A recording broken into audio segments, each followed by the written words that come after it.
Hi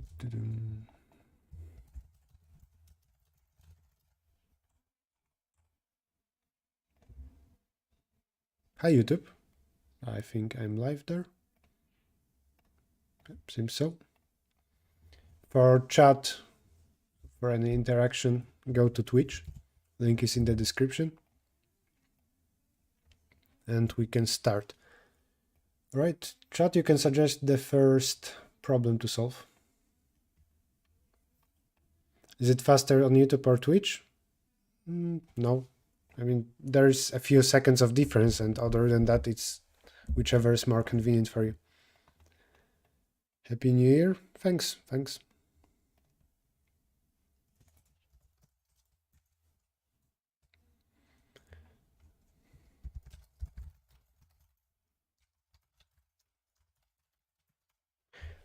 What about this?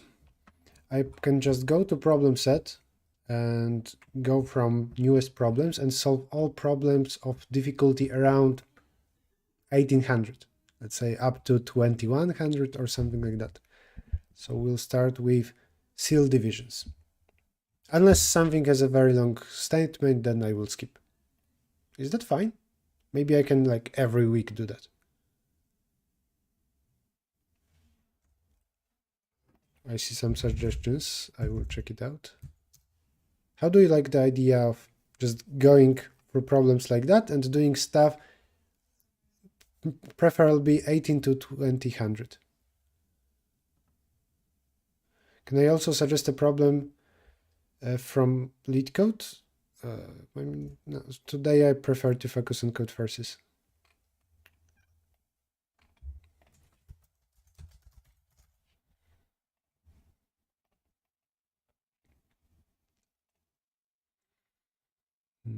Can you disable tags? Oh yes, I should, sorry.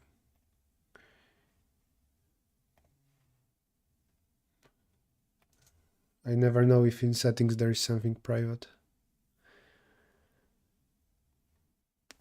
Show tags off. Problem set, right? Here we go. Great idea, 18 to 2100. Yeah, I would say so.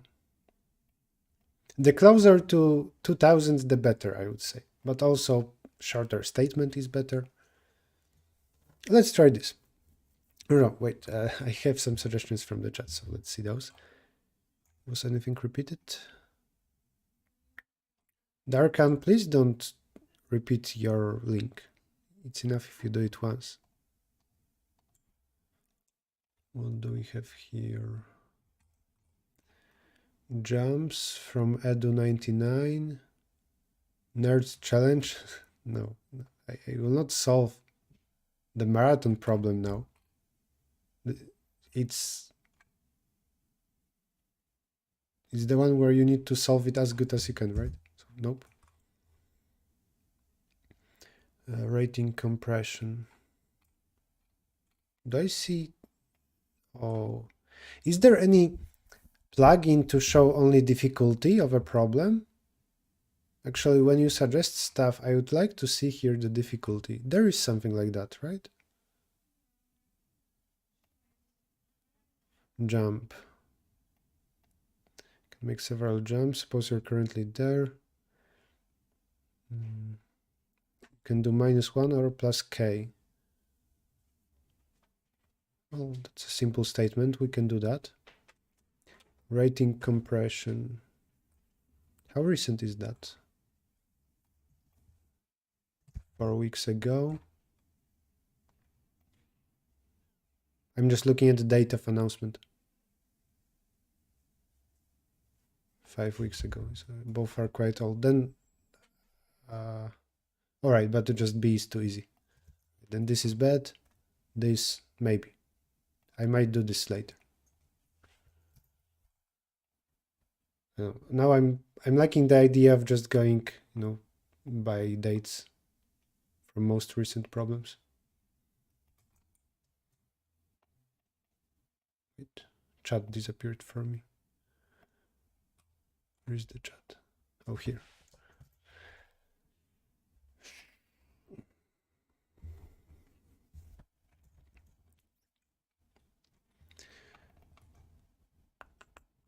Right, let's try this. Ceil Divisions. Short statement, and it's recent, it's of proper warm-up difficulty.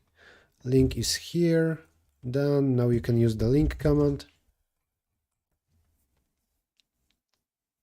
I might choose problems from chat, but if you're suggesting a problem, then you need to also say a few words about it, why it's interesting. Let's try this. You have an array with numbers 1, 2, 3, 4, and so on, up to n.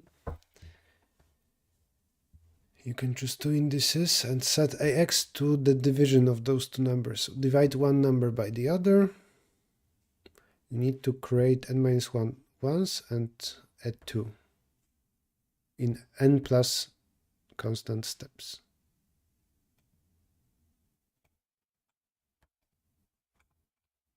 Should I divide by biggest numbers?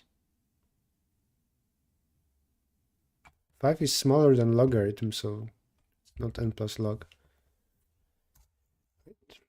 If I have some numbers like 5, 6, 7, 10, and 13, I can divide everything by 13, and then in n-1 steps I will get this.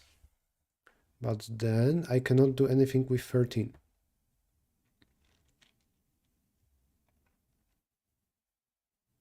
What do I do about it? If there are only two numbers, what do I do? If it's like 100 and 5,000 and 200, then I need to do this. Let's say this was 32.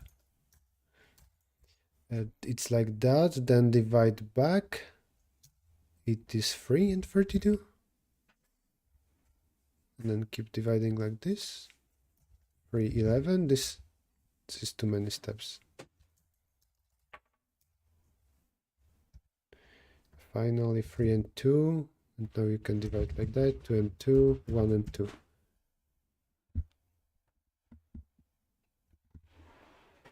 Oh, right, the array, for a moment I thought that we can get arbitrary sequence, but it's like that, 1, 2, up to n. Well, then for sure that will be easier.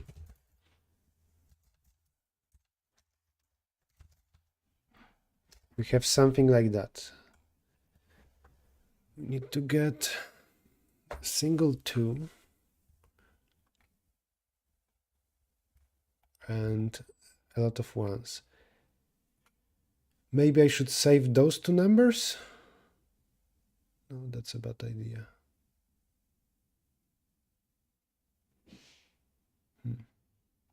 What about number and the square root of it? If I have like 110, after division it will be 10, 10, then 1, 10. Yeah, that's bad. But if I had 101 and 10, then it's 11, 10, 2, 10. Oh, but then I need to divide a lot of times, maybe. Okay, I'm struggling too much for a moment. For now, please no new suggestions, because I will not be able to read everything. At the end we can decrease biggest with 2 moves and square root of biggest with 2, and then it will. Yeah, I'm investigating the idea of square roots, because 5 is too little for logarithm of n, but if we can have something like from n I can get square root of n, then square root of that, something like that, that should be 5 steps. Hence the idea of square root. But at the moment I'm not seeing how exactly to use this.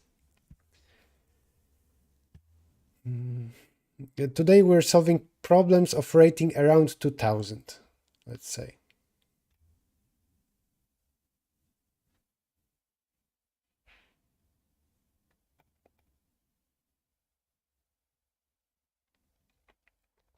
Hundred, 1 and 10.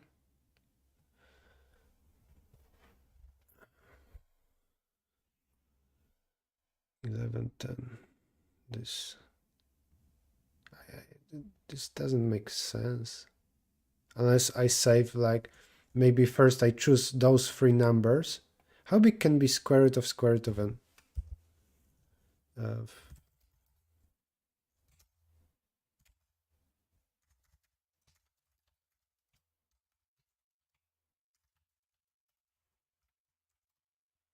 21.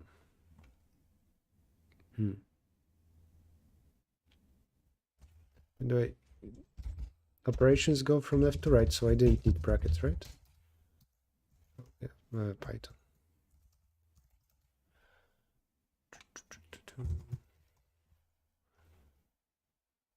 Okay, I needed brackets.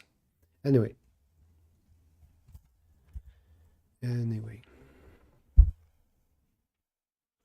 I think that somebody said something better in chat already, but I'm trying to do it on my own.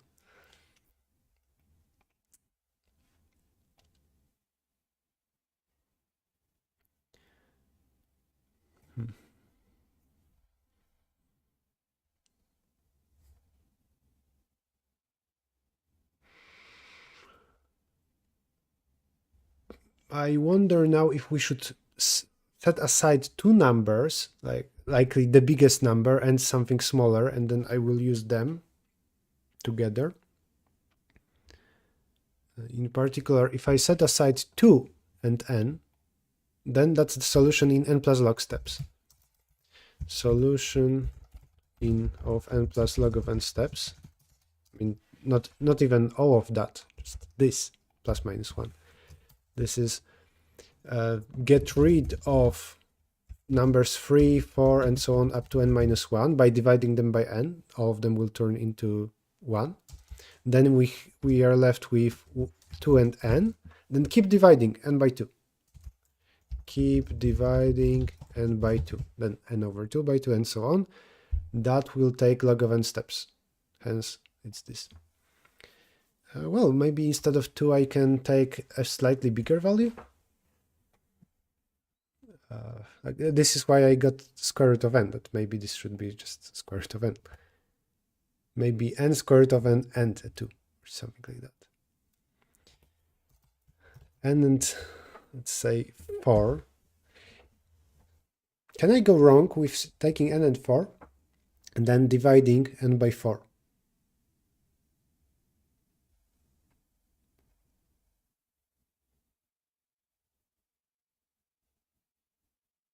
Or what about this? When I look at that, I can divide all of those by 10. 5, 1, 1, 1, 1, 10. Maybe I don't touch this. It doesn't matter. Then divide 10 by 5. It's a 2. Oh yeah, is it done? No.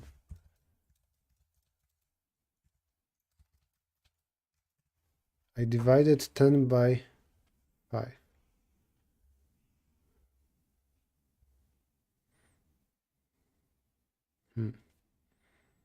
Then I can use 5 to get rid of those, but this seems to be logarithm again. You need 3 numbers. Why is somebody spamming in the chat? Lel, you get banned.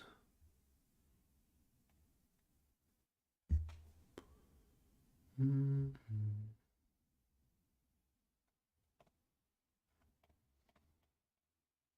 know, when you post a full solution in the chat, it's not forbidden, but what's the point in me just seeing a solution? It's more about you seeing how I derive the solution. And I quickly got the idea of square root of n, but, well, wait, don't ban him? What? Why shouldn't I? Anyway, I put him in timeout.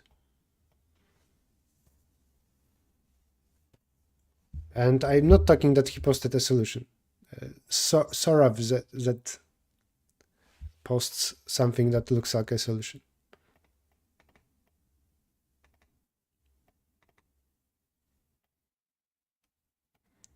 Like that, you know. This will again be logarithm, because then I will keep 5, get rid of those numbers, then 5 will change into 2, so it's like log of n groups. everything from n over 2 to n would change into 1s efficiently, then I change the biggest number into 1. All right, then let's try to keep n, 4, and 2. What will happen? And everything else I change to 1. This is a new idea. If I have this, then I need log of n divided by 2. So this is basically log with base 4 of n steps to change n into number at most 4, well, into just 1. Then I need to do something with that, and that's, well, all of 1 operations. So this seems better. This will be around n plus 10 operations. Let's try to improve it even more. Make it an 8. And that I know that that was posted in the chat. 8th base of this is like, well, log of n is, I believe, 17 or so at most, binary log. So log of base 8 of n will be this divided by 3. That's around 6. That's too much.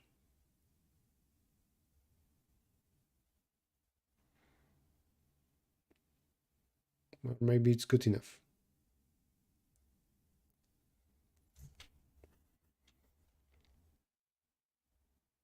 I'm not sure. All right, we need 6 steps to change n into 1. Before that, any other number in one operation we can change into 1. We will be left with 8. What do we do with that? I can divide 8 by 2 3 times.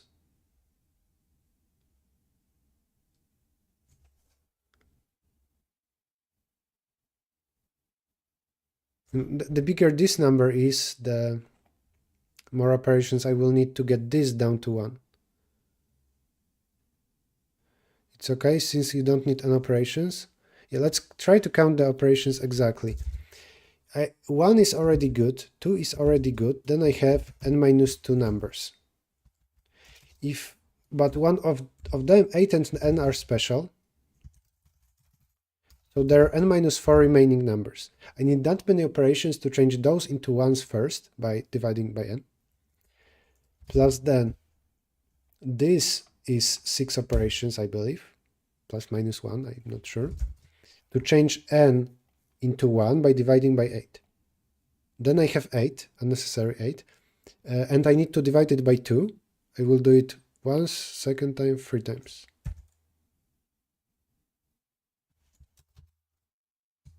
This is n plus 5. Well, if we don't have any plus 1, then we are good.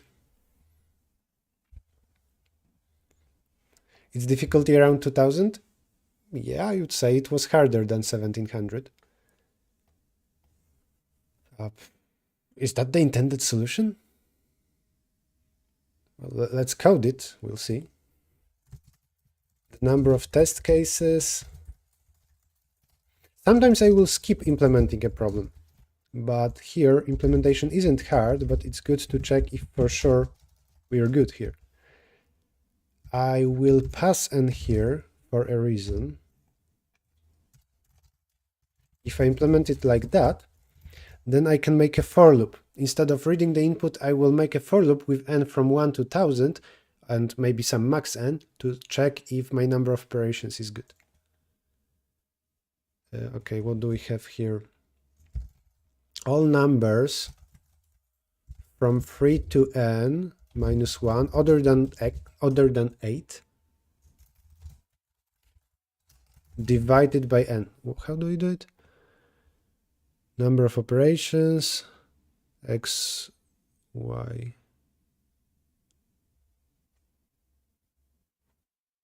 X divided by y.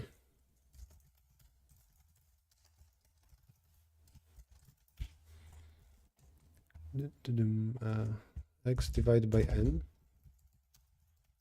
This is vector pairs. I will put an assert to check that we have good number of operations.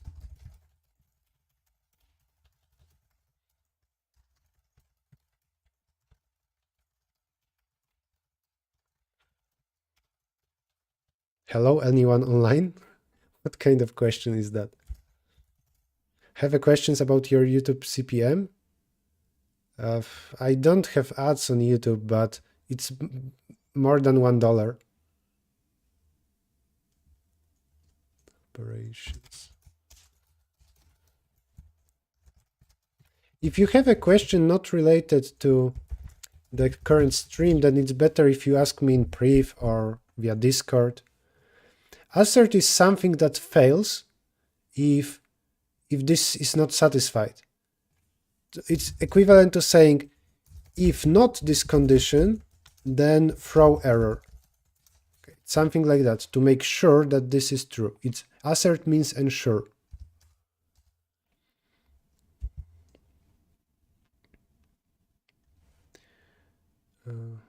Okay, let's comment out all the notes from below.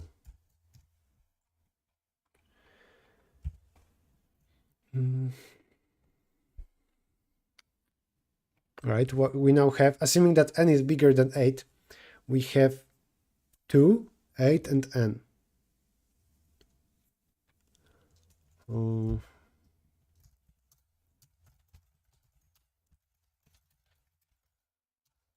While this value is still bigger than n, divided by 8 with ceiling.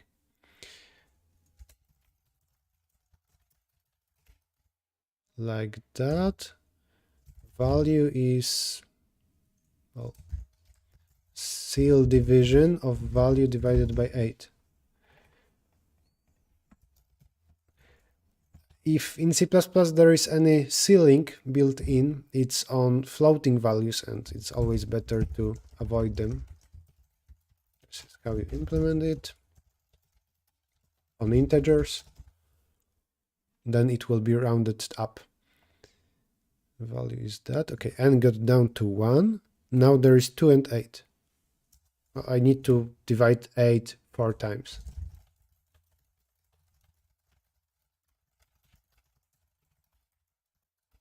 This means take number from position 8 divided by number on position 2.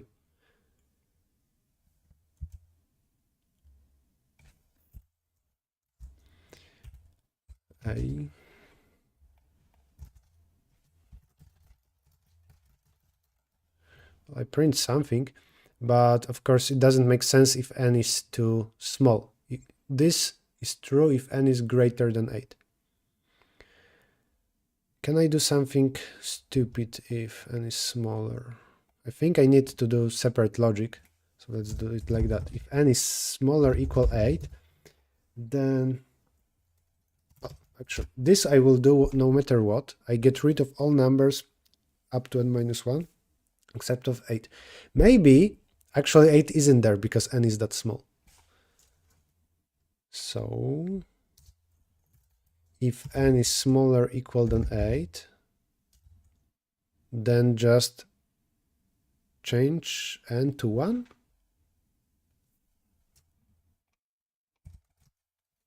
Like that, but with value 2. It's a copy paste, so maybe I should have avoided that. Else this. In this case, we keep doing this, n divide by 2. In this case, we do n divide by 8, and later 8 divide by 2. Also, this, shouldn't we do this 3 times? 8, 4, 2, 1. Yeah, 3 times.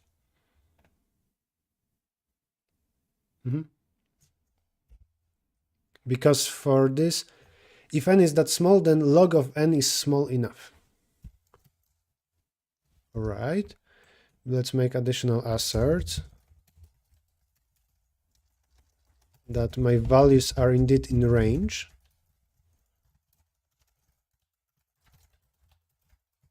That I don't like n is 5 and I try to access index 8. That would be stupid. And one more thing I could do is I could simulate this. So let's do it, why not?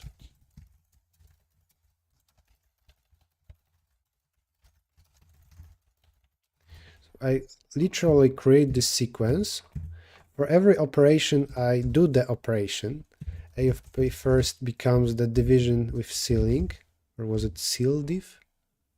Yeah, the other way around.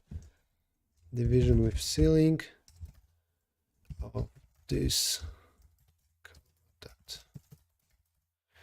Then sort and assert that there is a single 2.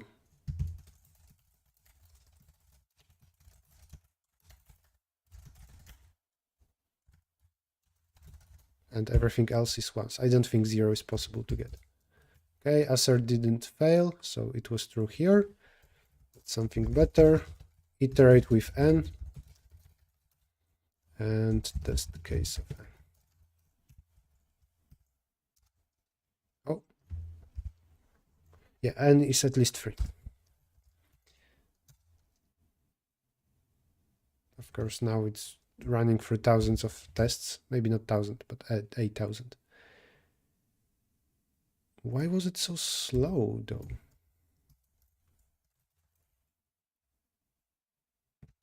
Let's put it to a file. Okay, printing was very slow because I printed to a screen. Let's also try very big tests. This will go through 1,000 biggest tests, which will be much slower. Let's decrease this number to 10. All right, we can submit.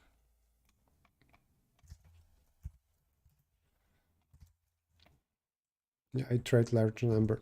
All of that is just to avoid a wrong submission. And maybe in this problem it wasn't worth it. Maybe I should have just submitted. Obviously, while app solving, it's fine to just submit, but here I kind of, practiced what I would do during a contest.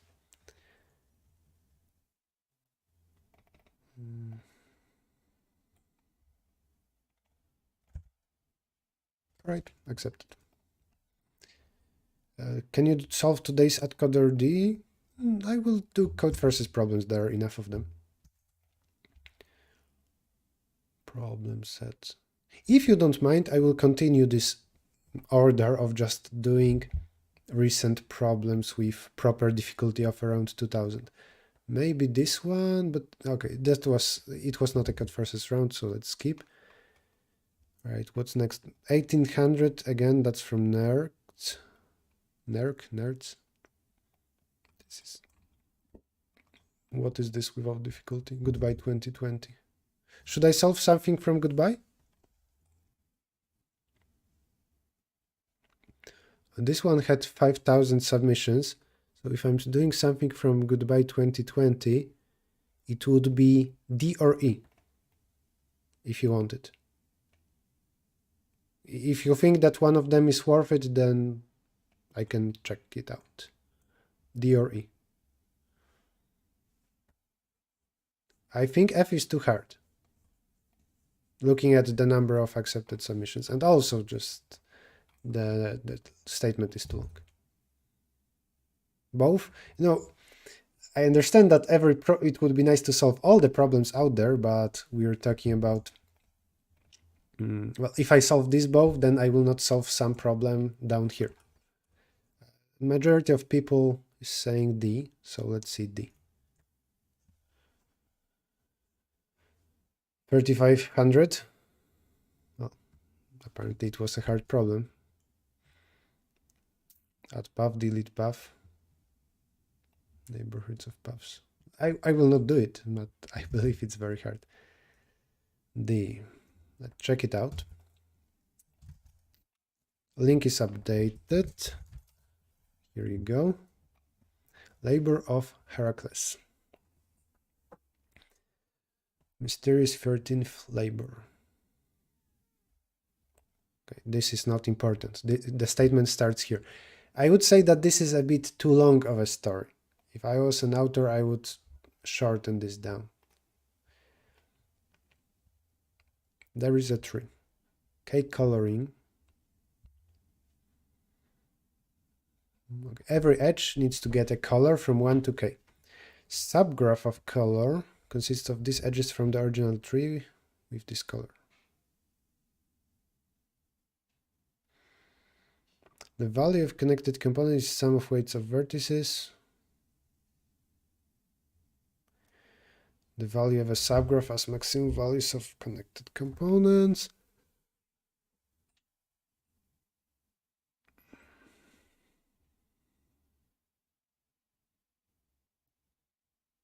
All right, I think I get it. Is there a drawing? Okay, good, there is. Though, in this drawing, every color is just a single connected component, so it isn't perfect. But if we color everything the same color, then it's all one big connected component, and the weight will be 5 plus 3, 4, 6, the sum of weights of vertices. Cool, it's 18. Here, green, green. This is 12, and this is 4 plus 6. I keep forgetting that I can draw on the top of my screen.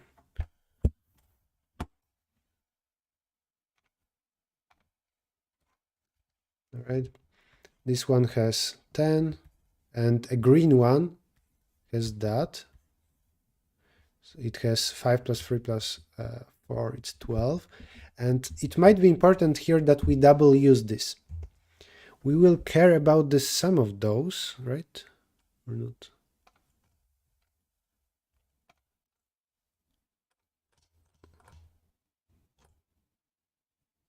We maximize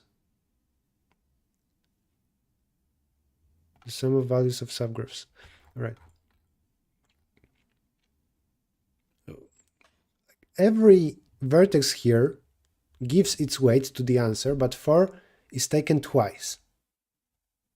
If the tree is a path, then, and we need to choose two colors, I would say that non-leaf vertex with biggest weight will be double taken. Like this. If for two colors. And well, if it's a path. Why is it so big? So for something like that, if you need to choose two colors, and there are some weights like 3, 7, 4, 2. And doesn't matter what is the weight of the leaf, because leaf can only be in one subgraph, in one color. Then this will be one color in optimal assignment. The other one will be here. And the answer will be sum of all values, weights of every vertex, plus 7 is taken twice. Make sense? All right. Then, if it's a path and we have k colors to use, I would just take k minus 1 biggest vertices. So this would be double taken. If we took 3 colors, then this would be double taken. I don't think it makes sense to make like two separate connected components with the same color, because one is wasted. And now we have actually a tree. And we need to think how this looks like if we apply it for a tree. The chat already says that the degree will be important. Yes, I think so too. All right, what can we do if we have a tree?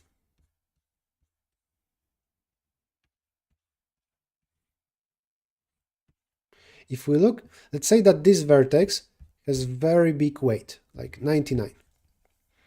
It can appear in two colors. There is some color ending here, there is some color starting there. Right? So this one can have a multiplier of times 2. What about this vertex? It has 3 edges, 3 adjacent edges. Can I control Z? What? Strange. And because of that, I think it can be counted 3 times. Once, second time, and third time. At most, it can have a multiplier of times 3. My control Z is broken. Oh, maybe because of the software to draw on the top of the screen. I will close it to see.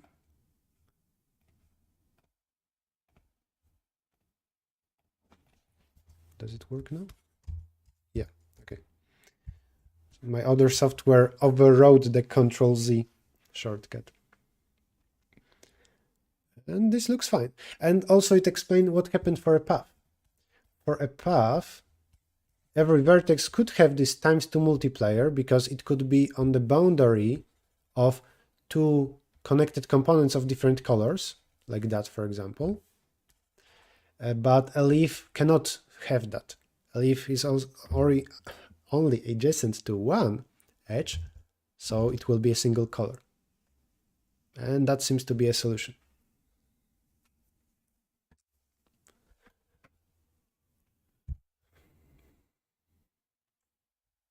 A multiplier of a vertex is limited by its degree. And obviously we prefer big vertices. We are not given k, right? For every k from 1 to n-1, calculate the maximum value of k coloring. So what do we have? Well, if there is a vertex with weight equal to 5 and degree equal to 3, it can be taken 3 times. So let's put it as, or just 2 times, or 2 additional times. Everything is taken once for sure, and it's taken additionally at most twice, like in our drawings. Well, every vertex is once taken to the answer. So this actually is extra multiplier of at most ×2. So this is ×2. As an extra, this is ×1, this is ×1 as well. And then it should be easier to code. I will start with saying some weights is something, and I will increase it by those extra stuff. If something has degree 3, then extra 2 times I write it here. If something else has weight 4 and has degree of 2, I write it down here once. And let's say one more thing, with weight 10 and degree 4, then it can be taken 3 extra times. I will sort it decreasingly because I want to start taking from biggest. And if k is 2, if I have 2 colors, then I will have extra 10. For next k, I will have extra 10, extra 10, extra 10, then extra 5, and so on. This will be, I will call it a vector extra. I will sort it decreasingly. Oh yeah, 10 is 3 times, you're right, sorry. Everything is degree -1 times, like that. Are there test cases? There are.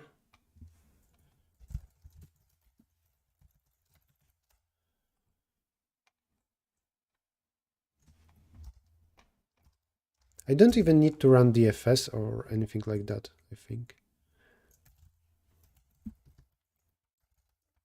I don't care where is the root. Just when reading edges, I will increase degree of every vertex by 1. There are n-1 edges in every tree. And now, instead of remembering edge from A to B and B to A, I just say plus degree of A plus degree of B. Maybe on...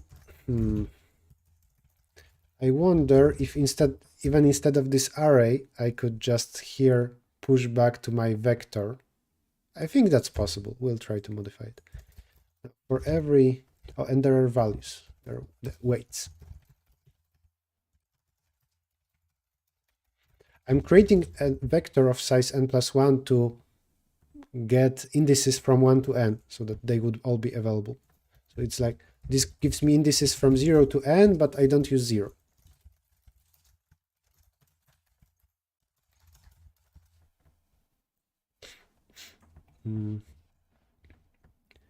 For every x from 1 to n, repeat degree of x -1 times. Extra push back the weight of x. I need longs for the sum of weights.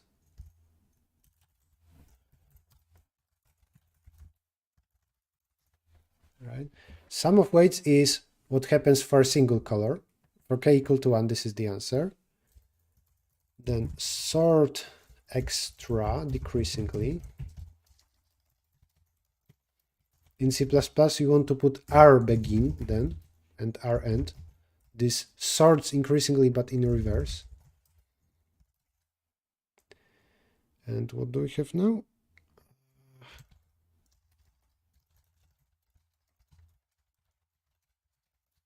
For every next k, increase the sum by this next value. For k equal to 2, you take the first element of extra and so on. And, well, we can print it. With new lines? No.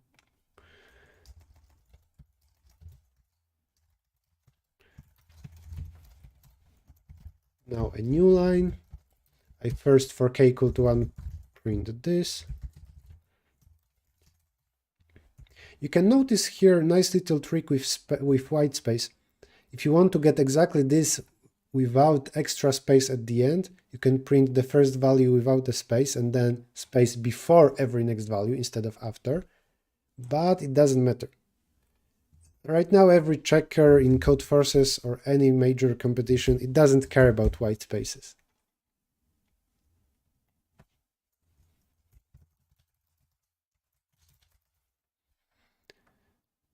It seems good, but we can copy the output, save it to out2, and make a diff.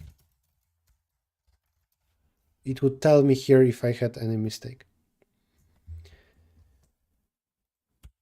You can do also the space after every except the last. Yes, but notice that here it was very convenient for me to do it this way because the first number was special, so I needed an extra line for it anyway. It would be harder to make this, to put space after every number except for the last one. Because the first number is special, I just print some w, and then every next one is this. You might also ask why we will not get out of boundary error here. And I think the explanation why this is good is that the size of extra is fixed. I claim that this is n-2. Let's check. Yes, assert didn't fail. I didn't get an error, so this is correct. Because there are n-1 edges, so the total degree is this. Every edge has 2 endpoints, so this is total degree. And this minus n is size of extra, because extra comes from the degree -1 for every vertex. This minus n is size of extra. All right, accepted. Why don't you use cout? I learned first printf and scanf, so I use it.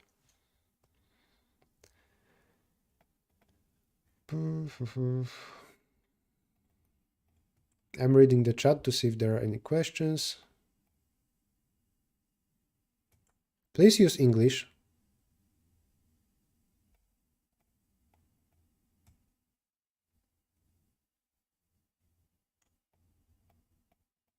Can we color only one edge, say in the middle, and the rest is the other color?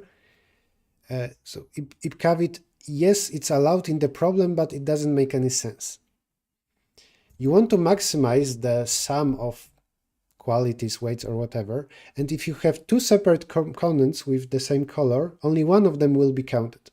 So it's better, I will make visual explanation instead. Let's say that this is some part you painted blue, then this is red, and then this is blue. Out of those two blue parts, you will take the one with, the statement says you take the one with bigger sum of weights. Let's say it's this one, doesn't matter. But then instead it would be better to recolor this right blue part red. This way you increase the score of red part. So you get better score. I didn't say that out loud before, but this is proof why it's better to have just a single component, connected component for every color.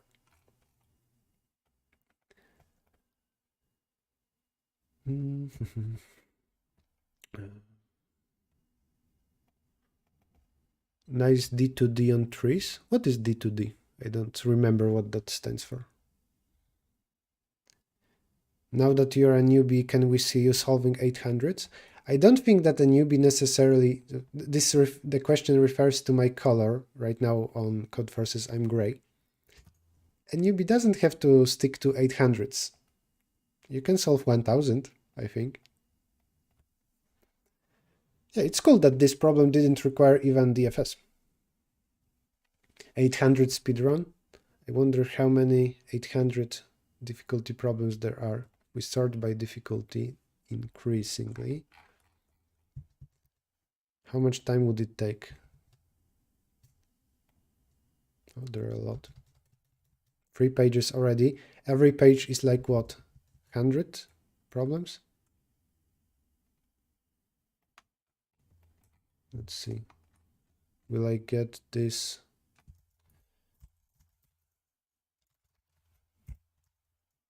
$100, yep.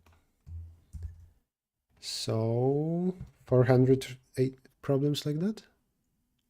Yeah, short of something. Like 880, 890. Sorry, what I'm saying. 380.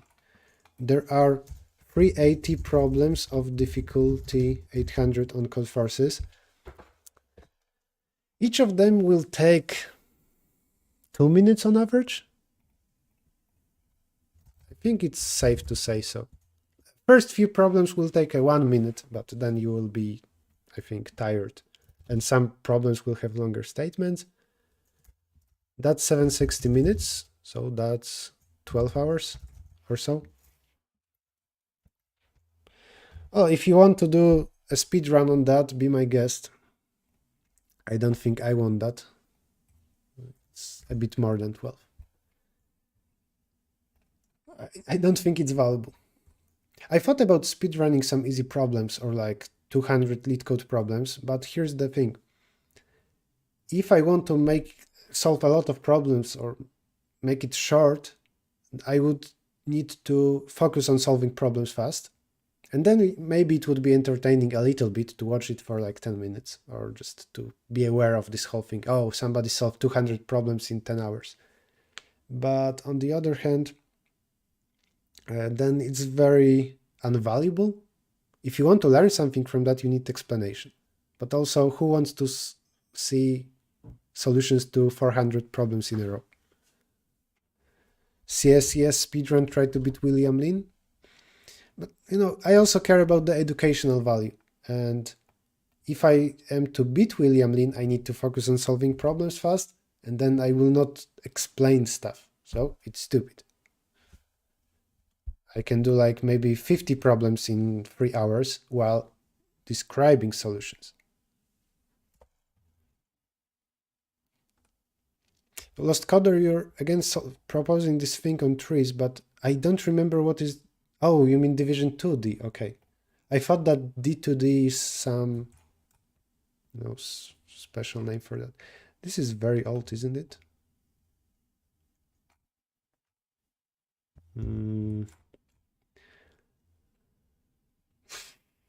Okay, if it's nice, I will read the statement. If it's nice, I will solve it. If not, I'm back to solving problems, recent problems.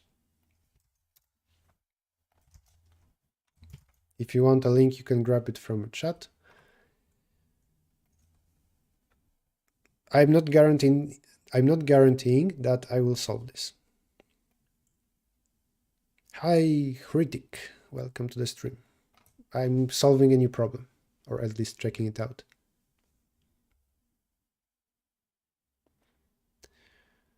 The ith road connects the city labeled I/2 and the city labeled I+1. So it's like a binary tree, like 1, 2, 3, 4, 5. Is there a drawing?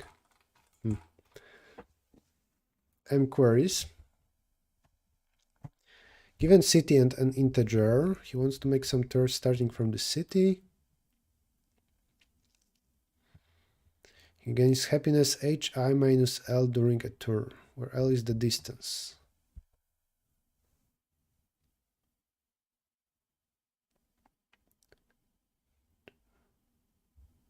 Compute the sums of happiness. So is it kind of a query about the vertices with distance at most something from the start?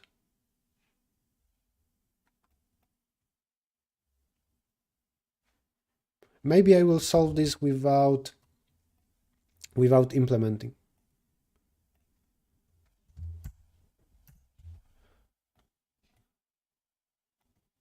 Can I do that? Okay. Funny thing is that what you see on the left is a virtual machine, and this thing on the top is not in virtual machine.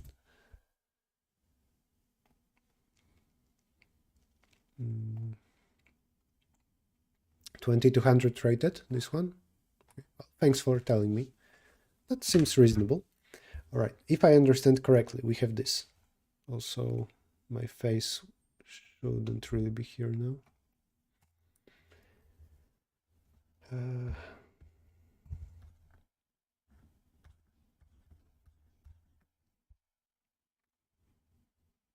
Oh, this sample test is just that. So let's analyze the second one.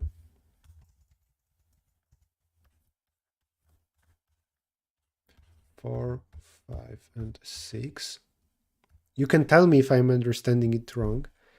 Then lengths of roads 2, 1, no, 1, 1, 3, 2. And then queries. The first one is if we start from here and hi is 4,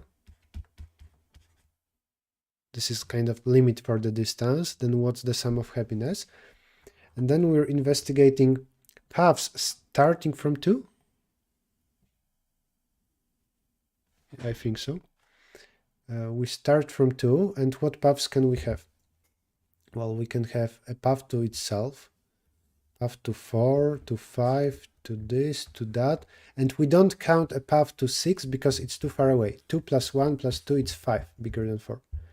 But those paths, each of them gives me happiness hi minus length. So those are the happiness to itself is 4 minus 0, that's 4. 4 minus 1, that's 3.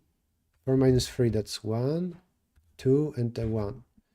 Is the sum of red numbers a correct answer? I got 11. Is it 11? It is 11. Great. We got the statement. I agree that it was a little bit confusing. Also, of course, if you want to define something like that, just put a drawing. It will be so obvious then what's going on. All right. We have a binary tree. So in particular, height is very small. And we have queries.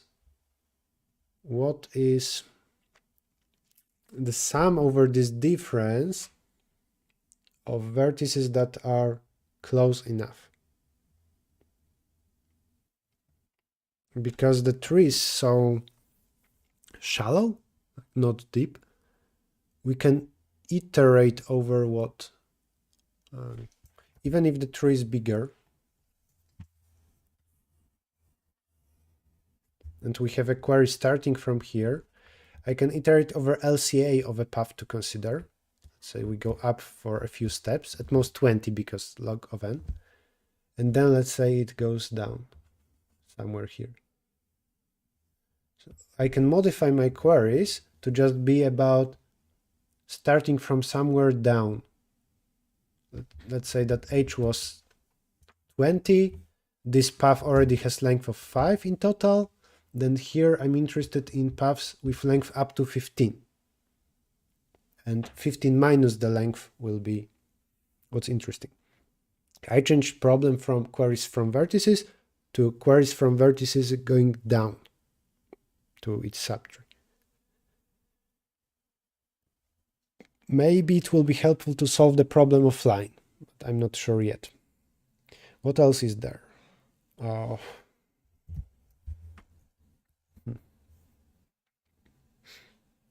When you go from a vertex down,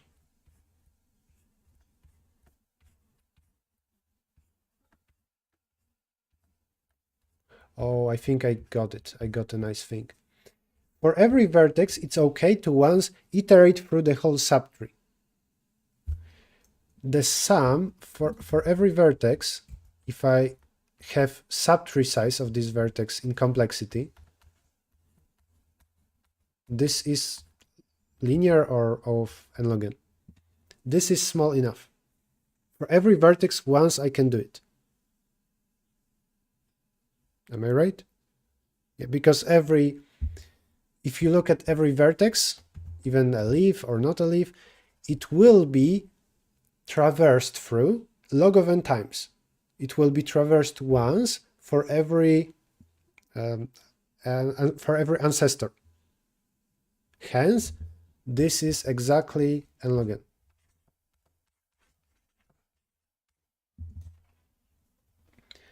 Right. So I'm able to do something with queries to answer them offline. Then for every vertex, I will know all the distances to my descendants, to everything in my subtree. I can gather that. I can sort it even.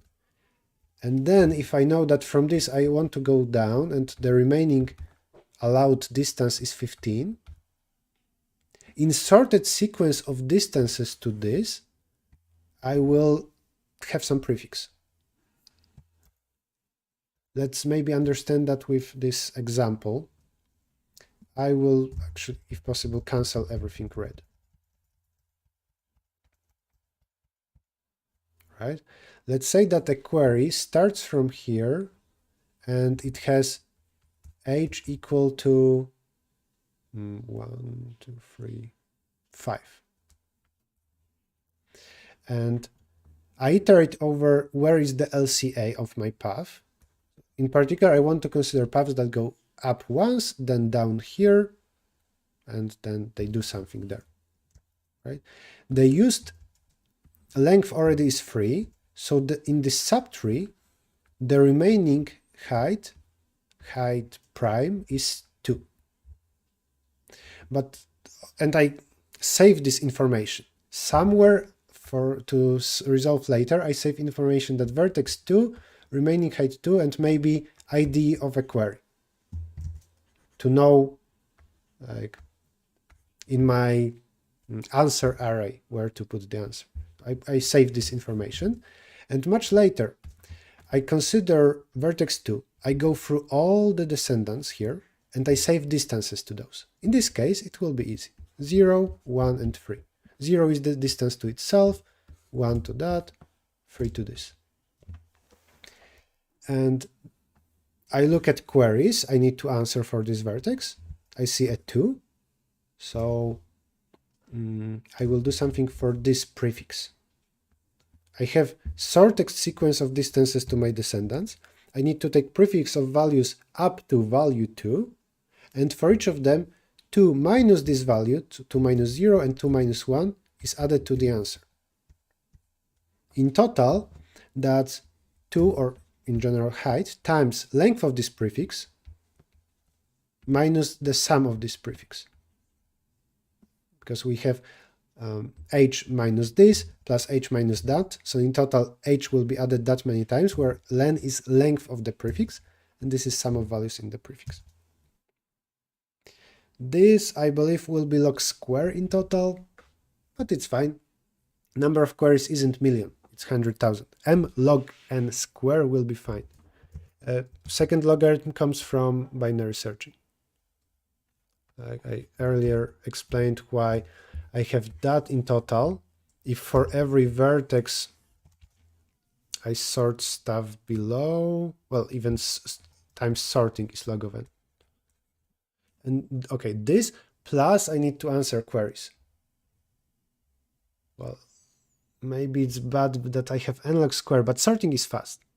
And I could avoid this logarithm from sorting if I merge two children into a single one. Those two sorted lists can be merged into a sorted list in linear time. That's a detail. It's not necessary.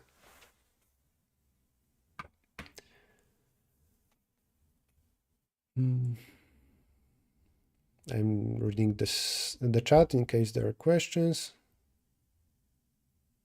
Can you put on the party hat in any future stream? If there will be something to celebrate about, then sure. Hate when they try so hard to not use standard math terms? I agree. I heard once that something that it's very important to hear. You use stories only if you should use stories only to avoid definition of something, right? Like, let's say, I don't know, you come up with something and it turns out that it's equivalent to having a sequence of boxes. In every box there is some number of candies. Okay, I don't have a good example. Never mind. The point is, if something is well known like a tree, you don't need to make it more difficult to understand. You wouldn't define that anyway in some extra way. You don't name something a road and city just to confuse people. And on the other hand, if you want to solve problem D in Codeforces like this one, you know that they describe a tree anyway, so it doesn't matter. Can you take this next, solve this please? Not now, I'm solving this problem. After the problem, then if I ask you for new suggestions, I will read those. I think I will implement some pseudocode for this. Is that good enough? I like the problem, by the way. I think Lost Coder suggested it, so thanks for a nice suggestion. Let's see. I will start coding. And maybe it will change into a real code, maybe not.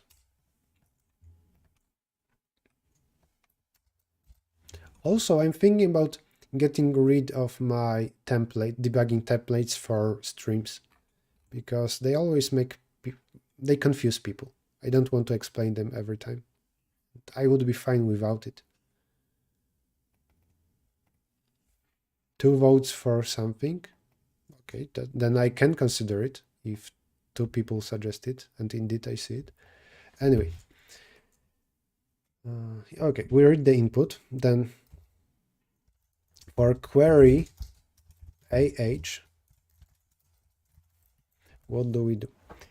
I iterate over what will be the LCA of a path. Something like, well, LCA is not 1. Consider going to a parent. I start somewhere. I consider either going down or go up and then to the other child.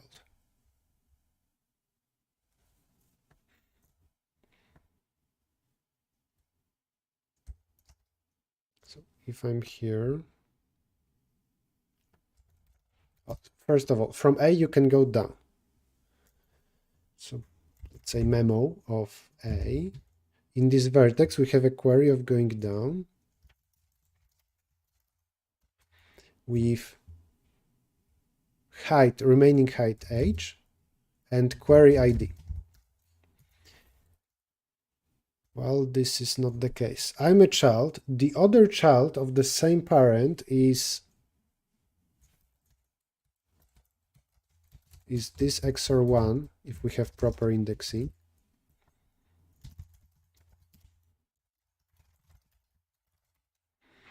This is h minus some stuff, query ID. Let's look at drawing for a moment to know what happens. If I'm in vertex, say 6, then the other child of the same parent is 7, and you can always get that by XORing with 1. XOR 1 will give you the other child. And if you had allowed height h from here, then from there you will have the allowed distance, this minus those 2 values. I believe that this is distance from the input given for this vertex, and this is given for this vertex. So I need to do h minus distance to a parent for me, LCA XOR 1. I need to check if I'm not exceeding the tree. Maybe maybe LCA XOR 1 doesn't exist. I can check it.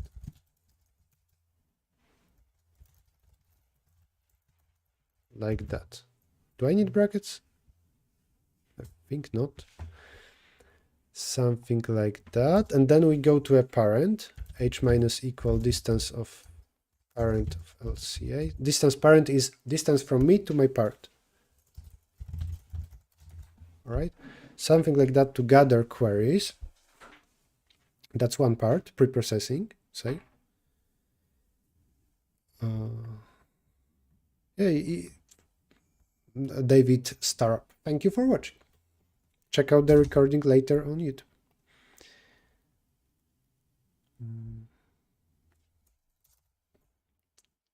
Second thread already has a really good explanation on the bit summation problem. I don't know what problem you're talking about. Maybe the one suggested by 2 people. I will check it out later. And now, for every vertex V,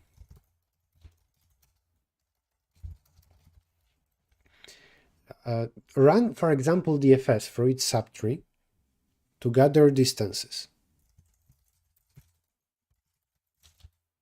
Let's say run DFS from V down. That will include distance to itself, which is 0. Then for all the queries, every query is of 4, well, it contains H and ID. The allowed height, we need to sort it. And it is something like 0, 1, 3, maybe again 3, why not, 7, 8, and 15. We have query.h.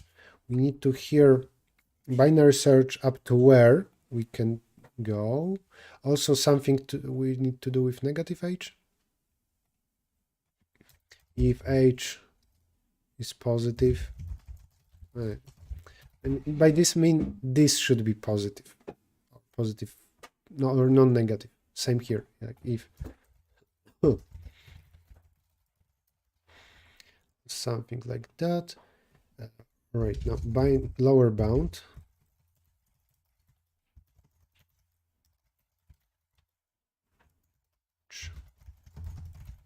Minus this will give you an index,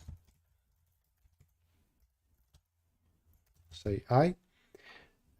Let's say that h was 6, then we will be here. Possibly we will be here outside of the array. Everything before that we need to take. So answer of query ID plus equal, what was that? H times the length minus pref sum up to I minus 1. This will be the sum over h minus the value.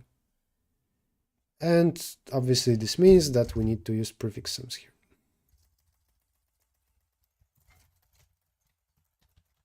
This is built on the distances. We have 2 nested for loops like that, and you should always be then worried maybe this is n times q. You don't want number of vertices times the number of queries. But in total, every query is inserted into log of n vertices because we insert them here. If you do plus some number of operations here, in total operations will be limited by q times log of n, because that's how many times we inserted something in the first part. And we have this lower bound, so it's times log. Maybe log can be avoided. I'm happy enough with this pseudocode. If you want to solve it, well, you can do it. It would take me an extra, like maybe 15, maybe 25 minutes. Let's look at editorial to see if something interesting is there.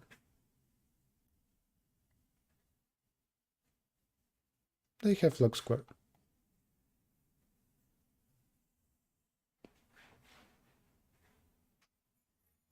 I mean, they say that m times log square is fine, but n plus m log square seems to be fine as well. Maybe you can share paste of pseudocode if you want, sure.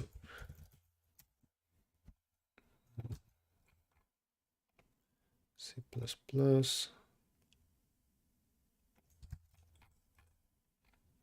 Here's the link.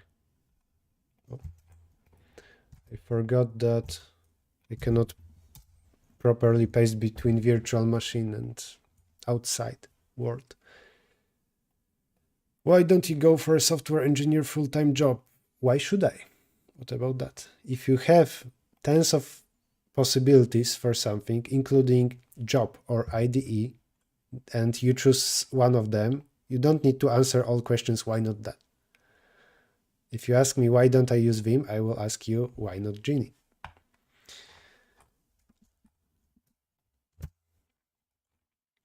All right, we're done with this. Two people suggested some other problem, and you are saying that second thread already? Describe that. This one? Apollo versus Pan? And Beefy Curry said second thread already has a really good explanation on the bit summation problem. You mean this one?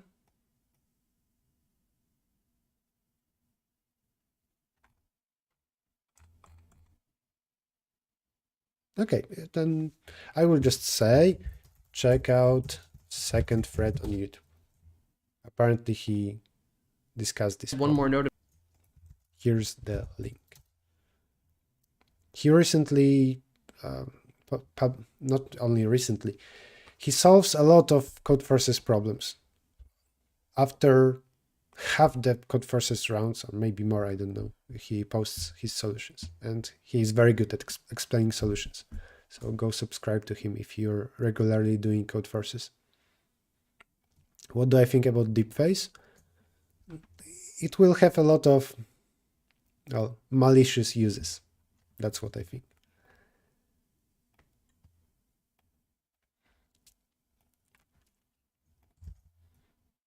All right. Problem set. Where were we? Why did I solve the problem that doesn't show? Oh yeah, that was from goodbye. It doesn't have difficulty. You told me to solve it. Let's move on. 2400. That would be on the harder side. We can. There's pairs, 1900. Shorter statement, maybe this one. Any other suggestions? Can you read this? Somebody asked. Yeah, I think I can read it. But I mean, if problem is interesting and old, then I can solve it. Say a few words about the problem. When will Errich-Tac-Toe become Errich-Life? I don't know. I don't know. Because I would need to change some information in several places, I think. It would take me like 1 hour. So let's just leave it as Errich-Tac-Toe for now. If you're pasting a link and it's just a link without any description whatsoever, then what should I do with that? I will not judge stuff just by reading a link.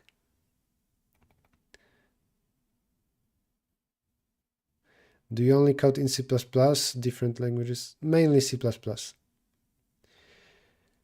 I can see a question, are more recent problems more difficult? I don't know.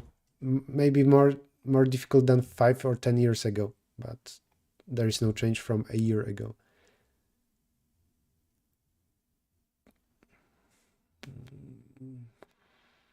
I just see a bunch of links.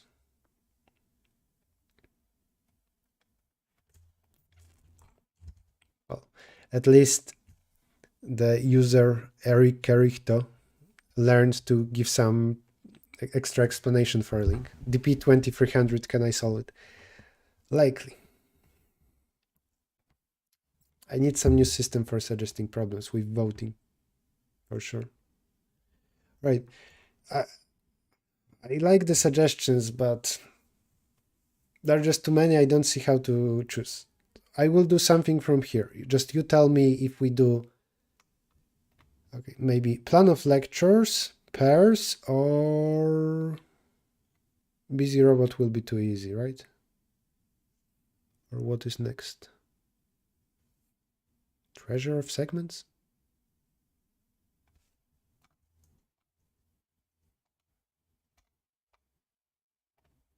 Plan of lectures seems long. Maybe not. Okay, so we have a choice between card, plan of lectures, pairs, which is this one, and treasure, right? I don't know what treasure is about. Okay, let's do voting. Straw poll.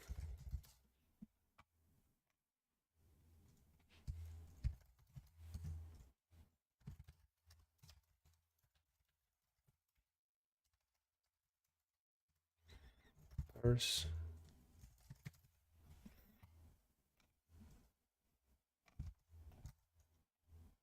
I need to do this because otherwise I cannot copy paste. Okay, voting. Stop the count, pairs one already. Oh, I see. There are like 3 votes in the chat. It was so funny what was happening in USA with the stop count. Like, even if, like, it's especially bizarre if your party or candidate is losing and you're still for stopping the count. That's funny. Why do you keep asking me about my money? How much do you earn? Pranjal Sony. And how much do you weigh?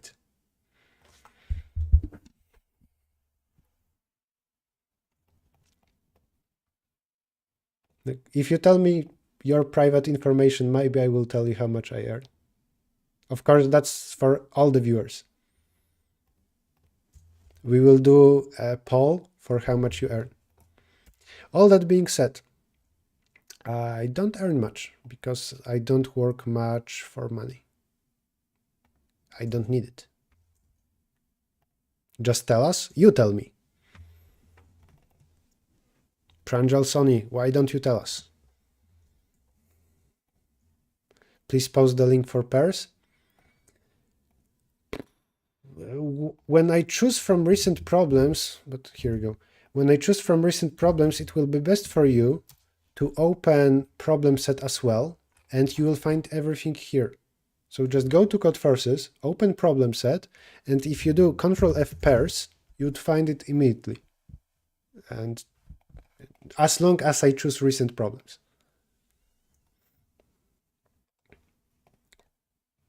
Oh, yeah, later we will do this, Errich-Tac-Toe. This is by Monogon, right? Yes, it is. All right, that's for later, after this voting and this problem. I need mods? Okay, indeed, I do.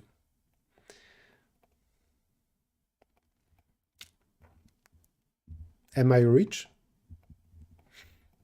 No, I don't own like an apartment or anything like that. I have some savings.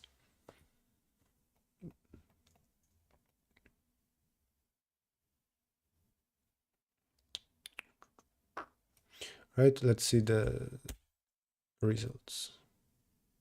Okay, that's not a contest. Pairs. Grab a link from the chat. Island Eagle, make me a mod. I don't know you. It's the first time I'm seeing you on the stream. I actually have a few mods, it's just that I don't think any of them is online right now. My income is 0 as you asked. Okay, give us your grade. Give us your grades. And how much do you spend? Why do you have exactly 10 new messages as always? Always? I don't have exactly 10 always. I usually have 9. Wait. And those 9 messages are very old. Okay, it's not a simple message to answer. It should be 9 now because I've read it. Anyway, those 9 are very old, and it's very hard in Codeforces to go to old messages. There is no option to find unread messages. So I would need to go through literally hundreds of pages of messages to find unread ones. Those 9 are from like 1,000 messages ago, I'm sure. Pairs. You have 2n integers, distribute into n pairs. You choose x of them and take minimum from the other, take maximum. Your goal is to obtain the set of numbers as the result. What is the number of different x's such that it's possible? Let's see.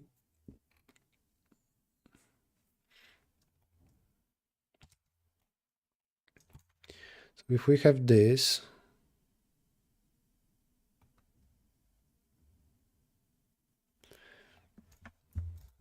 the order doesn't matter, does it? I can as well have that. For x equal to 1, it means that I choose a single pair where I take minimum. Let's say it's this one. I would take 3, and I take maximum from remaining pairs. 4, 9, 10, 6. So that's a possible sequence I can get for x equal to 1. Also, I can get this. Take minimum from this one pair, 1, and maximum from the remaining ones. That's another possible sequence I can get.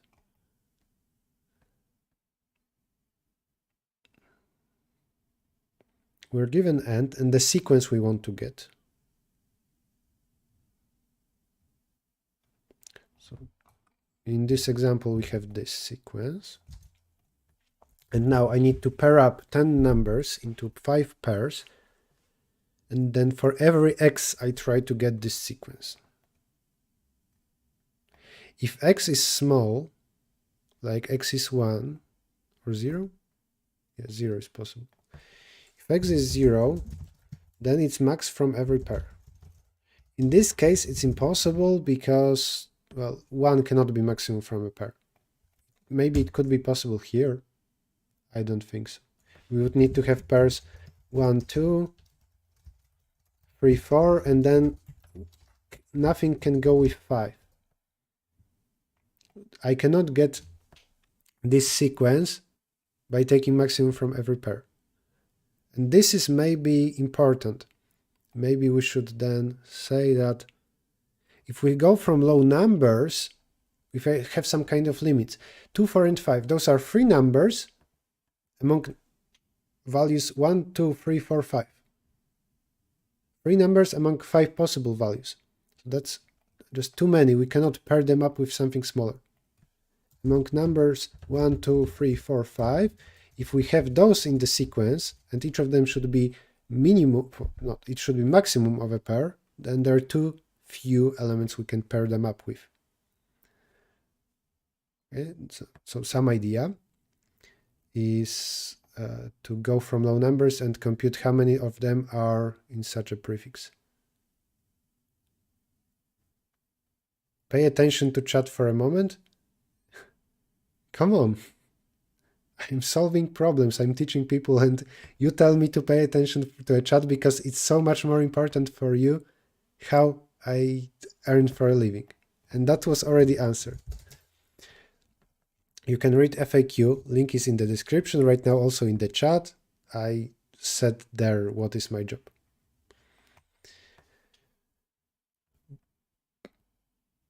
And Ray Hansek, really, you're asking the same thing for 10th time. Right, I'm focusing on the problem.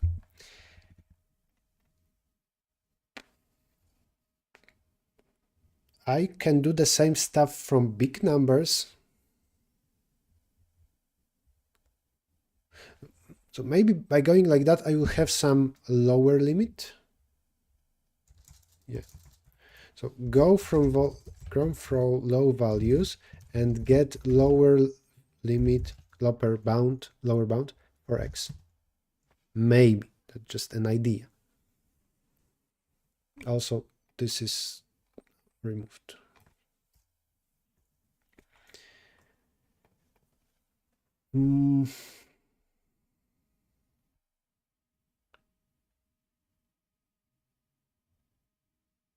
I can do the same from big values.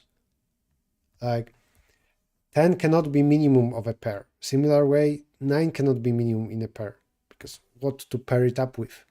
I can go from high values and this way get upper bound for x. This will be limit saying that x cannot be 5 here. I cannot take maximum from every pair or from 4 pairs, because something would be wrong with those two values. Then I would get upper bound for x, and maybe then I have this interval for x's, and maybe this is the answer, the length of that interval.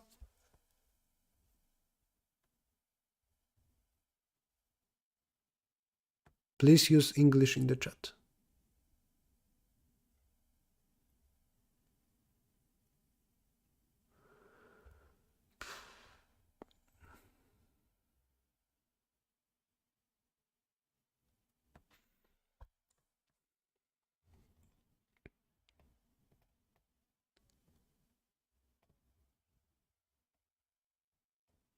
I actually that will be a funny sentence. I agree with Epic Gamer 1669 that on YouTube there are actually plenty of videos where you can watch about how much YouTubers earn. I think that here it will be enough to do what I described, but I don't have a proof. The code will be very short though, so here's what I will do. I will implement this, submit it. I hope I will get accepted. Then I will see a proof in the editorial. Or if it's wrong answer, I will try to see a counterexample and understand why it's wrong.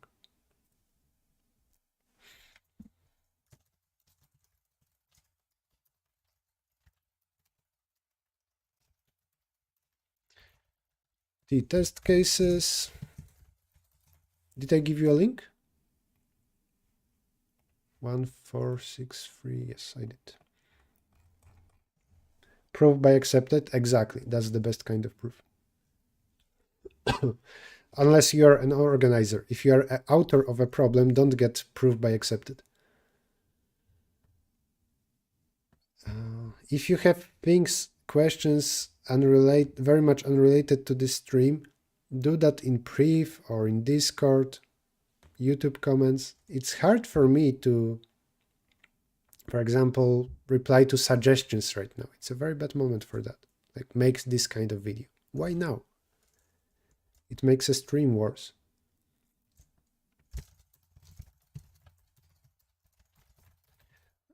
Sequence B is already sorted.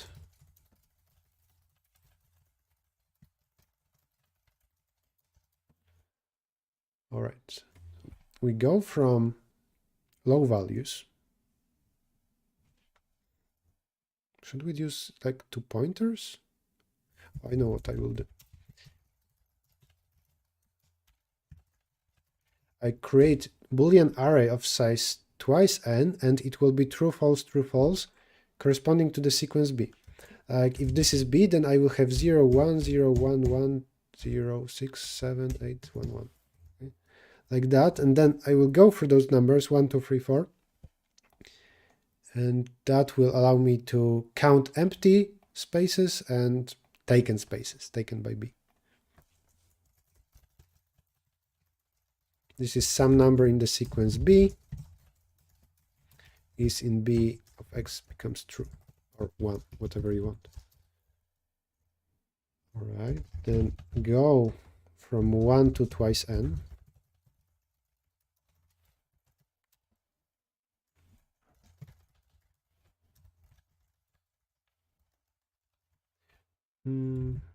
I will simplify this to a single value later, but if is B of I, taken plus plus, else empty plus plus. Taken are values, like here 2, 4, and 5, values in sequence B. Empty represent values not in the sequence B, so I can pair them up with, I can pair up taken values with empty values. If taken is greater than empty, that's bad. And let's say that we have this situation. 2, 4, 5, 6. All of that is in sequence B, and they can only be paired up with 1 and a 3. Well, then I can pair up only 2 of them with smaller values. So taken minus empty is possible limit. What kind of limit is this? I think it's a lower bound, because x equal to 0 is possible only if this never happens. Lower bound is maximized with that, because I know I need at least that. Also, as I said, this can be just improved into a single value, like balance or prefix. In this case, balance plus plus, balance minus minus, and balance is the difference between those two things.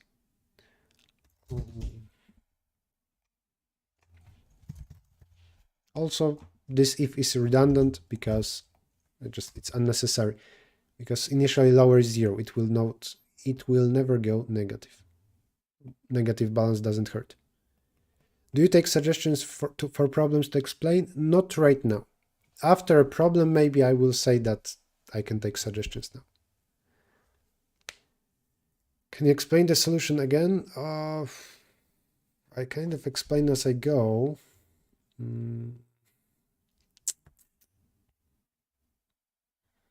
If I see numbers 2, 4, 5, and they should be each maximum with some smaller value, then I see that's impossible. 2, 4, 5 cannot be paired up with smaller values, 1 and 3. So I see this misbalance of 1. There are 3 values I want to pair it up with 2 empty slots. So I take the difference as some kind of bound for x, that I cannot have, not everything can be maximum. At least that many need to be the other type. This is at least that many need to be minimum in its pair instead of maximum. I will do similar thing from big values. Balance is 0, go from twice n, and same stuff happens. Should I make it for loop?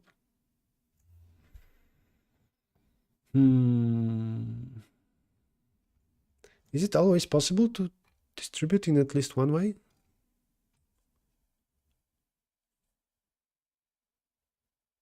Well, that's for sure possible, because we can create some pairs and we can say, well, this exists here as a minimum, here as a maximum.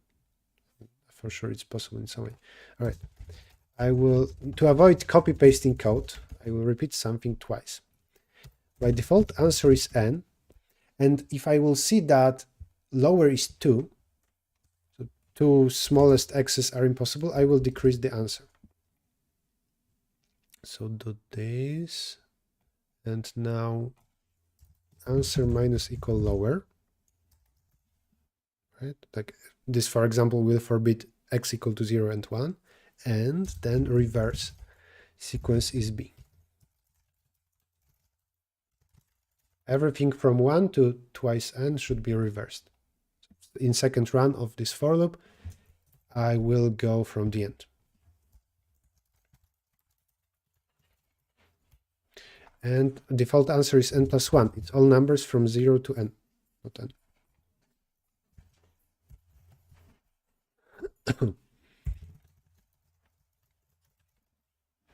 One, 3, 1, that's correct. I'm still not that sure about it.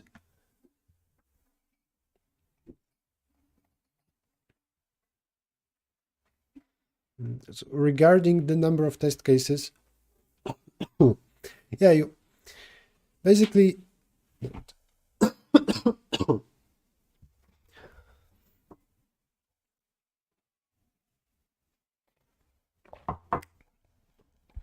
it's never possible that in the input there will be that many values because the input would be too big, and in no way, in no language you could read that in time.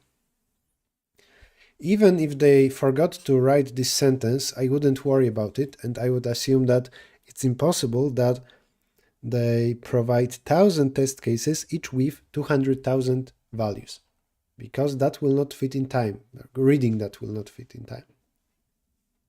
In Codeforces, I don't think that's possible. But in other platform, if I see something like that without the extra last sentence, I would just assume they made a mistake. And I would ask a question about it. But this is because I'm experienced and I know how problems can look like.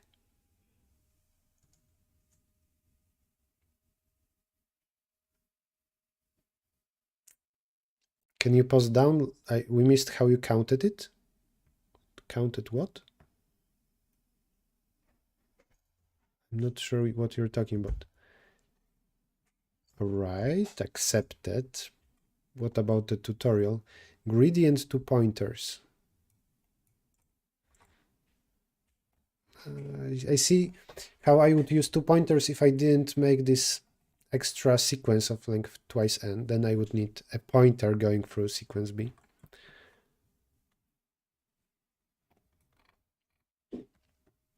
That's a long tutorial. Let's prove that x minimum elements will be from x pairs where we'll take minimums.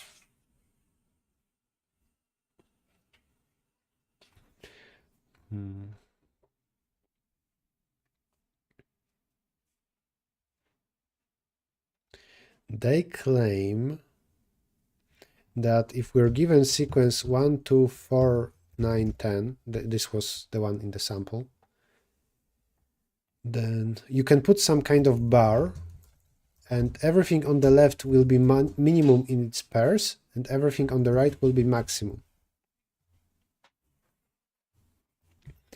By contradiction. So if this is not true, then they look what happens, and I guess it's better to swap. Let's make set NB as all elements which are not in B. They take complement of B. Oh, for that they would write down 3, 5, 6, 7, 8. And they say that those two in the sequence B, these are minimum in the corresponding pairs. This is max. And here they say it's the other way around. Max and min. 7, 8 will be paired up with 1, 2, 4. 3, 5, 6 will be paired up with... No. Bar is here. 6, 7, 8 should be paired up with 1, 2, 4. And this with that. And this will be alright if 4 doesn't exceed this. No. 1 can't exceed 6, 2, 7, 4, 8. Do they have log of n? Like one solution here is binary search, kind of ternary search, because small x will be bad for one reason. Like for this compared with that, big X will be bad for this reason, and middle X will be good. So we can binary search when this pairing is good, when this pairing is good.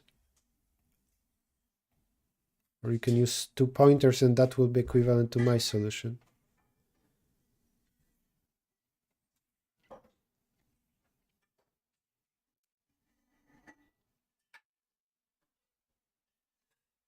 How to make this bet? Let's see. 1, 2, 4, 9, 10. If I say that X is 4,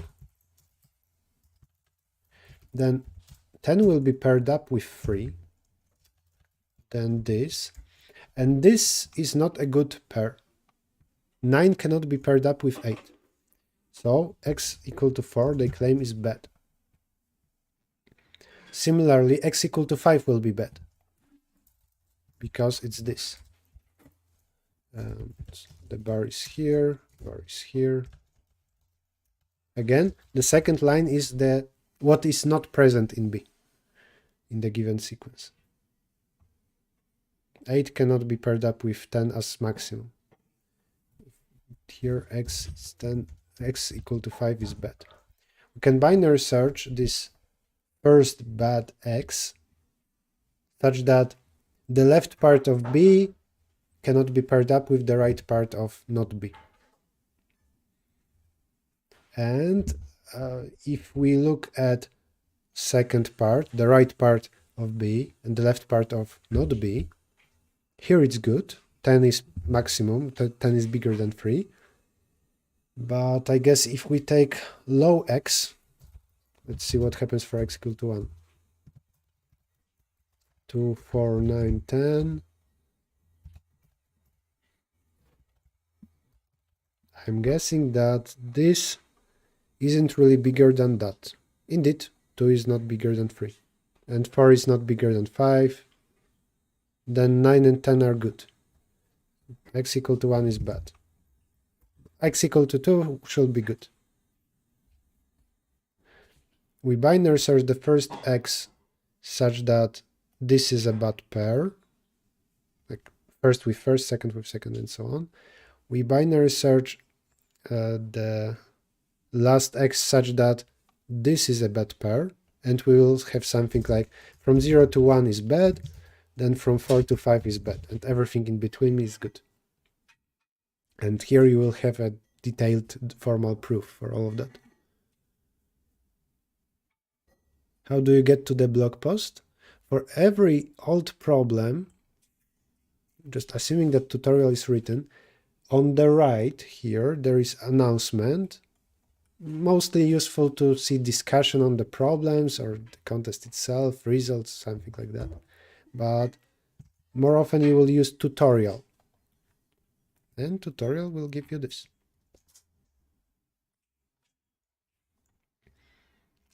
You will get particularly this tutorial, not just the list of all blogs by the author.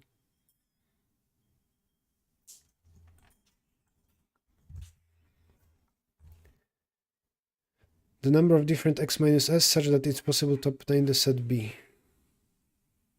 I will sum them up. I will try to answer. For now, I don't understand the question. The number of different x's such that it's possible to obtain the set B. How do you sum them up? This proof in particular means that it's interval. I know that some small x's are bad, some big x's. If I find these boundaries, then I'm good. In my solution, I do the same thing. I in some other way compute that the two smallest x's are bad, because I see that the three smallest values in B, they cannot be paired up with small values. Like I see that distance of existing values minus empty, not existing values, and from that I get this imbalance. Basically, this question kind of boils down to solving the whole problem. So,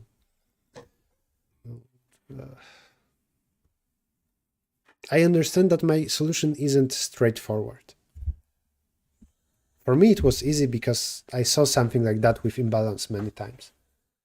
Maybe a similar problem is this. I'm not that sure. You're given a bracket sequence, like this, with opening and closing brackets, and you need to remove some number of brackets to make it a balanced bracket sequence. So that, like, every time when you have opening bracket, you treat that as +1, closing bracket is -1, you want to get balance 0 at the end, and balance always should be non-negative. This is solved with imbalance. Because I know how to solve that, I knew how to solve this problem in my way with balance. So maybe solve some problems about bracket sequences then. This is called, right, bracket sequence? Balanced bracket sequences, this thing, read about them. CP algorithms should be a good source. I see some more complicated stuff here, but still. a good exercise. If somebody needs it, here's the link. Again, copy here. Where did it go?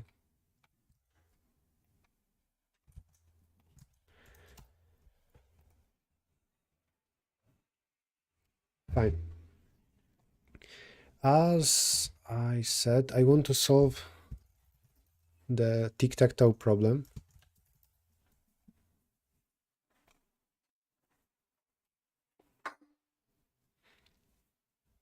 Not like that.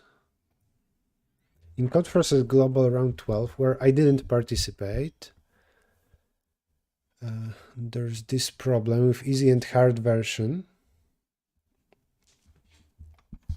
Monogon was the author, and because we were fighting for the top place in the contribution leaderboard, he created a problem about it. Well, the problem is about something completely else, but you see the play word. What do we do?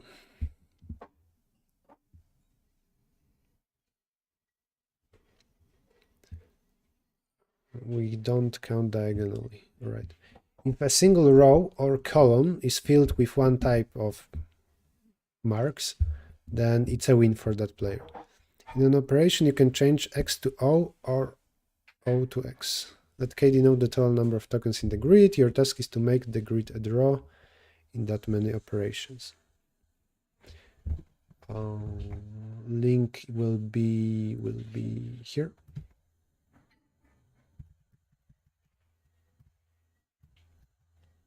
This is linked to easy version. What's the difference? Oh. The only difference between easy and hard is that tokens of type O do not appear in the input of easy version. In easy, you're given a grid like that. You need to change K over 3 cells, where K is the number of taken cells, so that you would get a draw. Then in C2, the input can contain both types of tokens. The way I imagined the solution for the problem, inclusion-exclusion principle.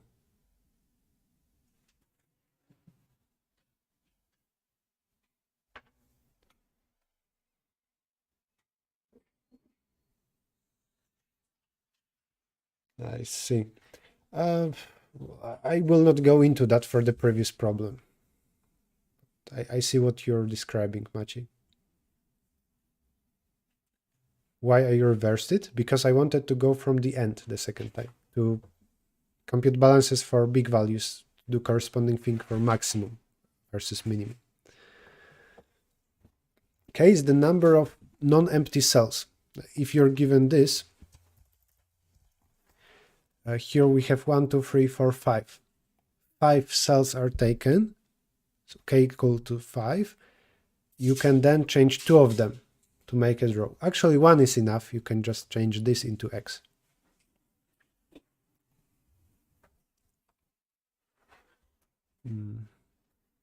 Here, do we need to do anything? We don't. Do we?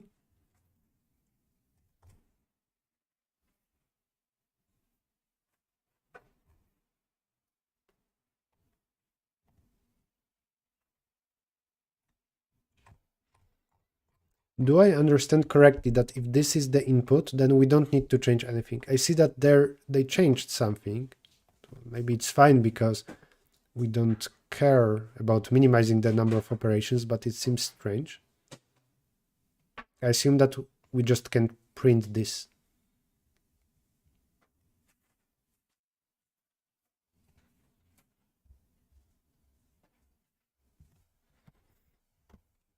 Why the problem has my name in it? I explained it to you. I and Monogon, we fought for the first spot in contribution leaderboard. So he made this kind of tribute to me, which was very nice. The last test case has several instances of 3 in a row, so it has to be changed. But 3 in a row doesn't matter. Does it? Oh, okay, I misunderstood the problem. If there exist three tokens of the same type consecutive in a row or column, it is a winning configuration. I thought that it needs to be a full row or column. Okay. Here we need to change one of those three. One of those three. All right, I see. I'm going to make some draw over this.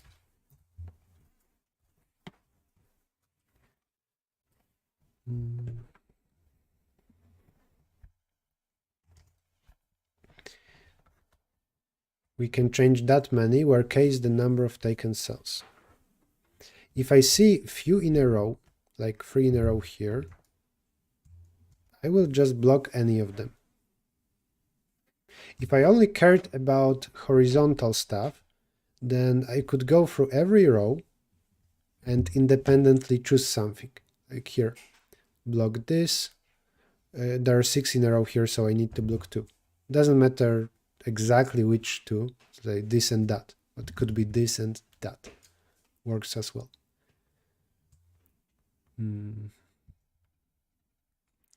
Then this.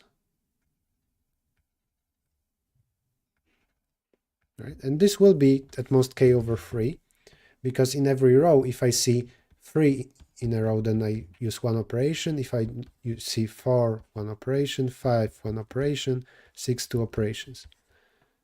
This actually doesn't even exceed k divided by 3 floored.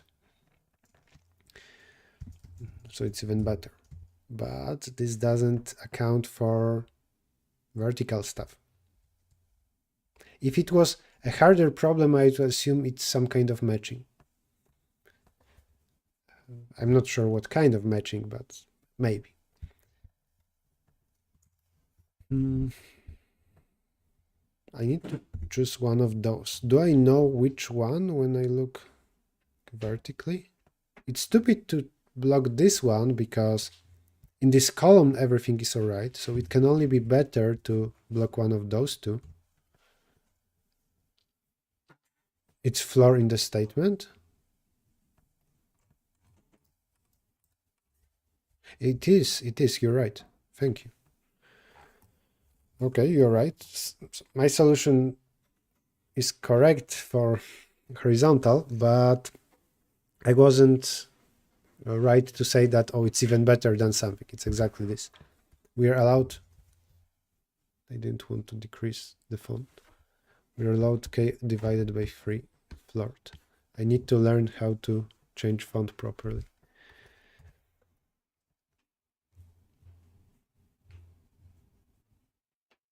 So one of these two.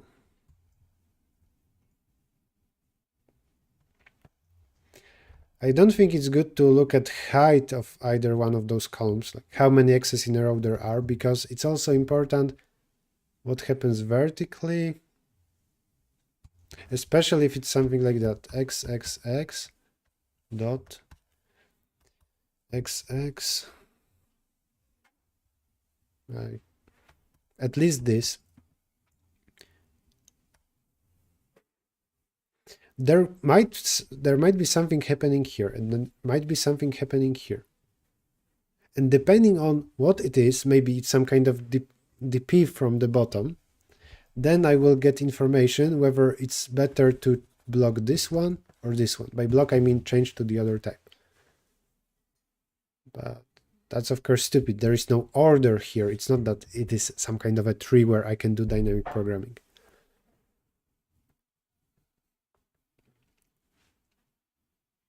I remember that after a contest I saw this problem because I saw the name, title of a problem, and I couldn't solve it for 5 minutes.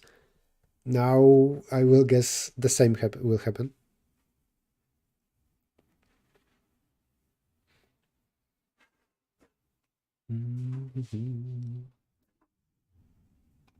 Did I give you the link? Yes, I did.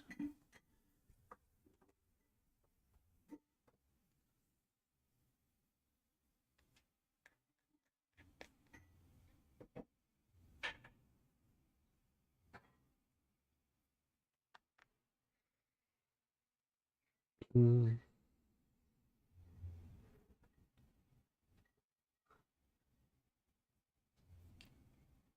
I also know that the solution is very simple because I saw guys talking about it. But I'm also aware that some people didn't solve it. Like Eknerwala solved everything in this context except these two problems. Yeah, it isn't easy. You remember recent problem A from AtCoder? I didn't solve it in 50 minutes and the solution was like 2 lines. The goal is to write code. In the contest, yes, here I just need to come up with a solution because it's not a contest. But yeah, let's say so. You need to write code that will do it.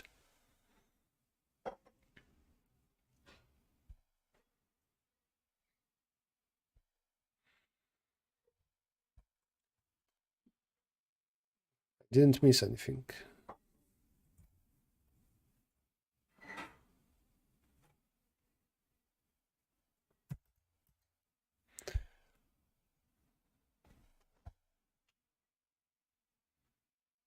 I'm great, don't worry. I mean, I'm not worrying. I'm aware that some simple problems are hard to come up with, like, with a solution to. That's fine.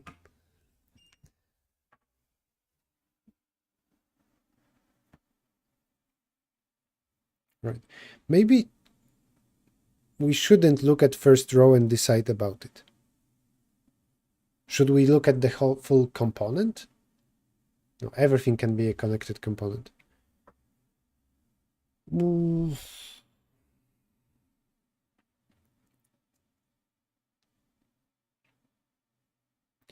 we can backtrack every time we have a better way to change the token. Oh no, the grid is too big. If it was like 10 by 10, maybe 15 by 15, then yes. But not for something huge. And here it is 300 by 300, no way.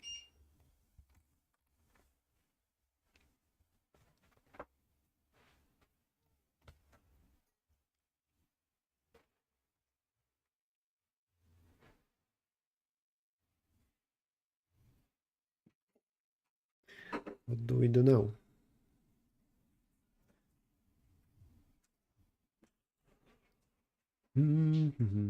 How would I solve this one?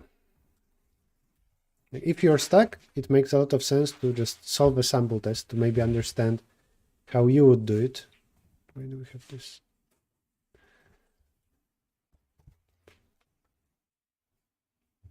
I would block one of those. Maybe let's decide about the next rows later. This is stupid to block. This, I don't see a trivial decision to make.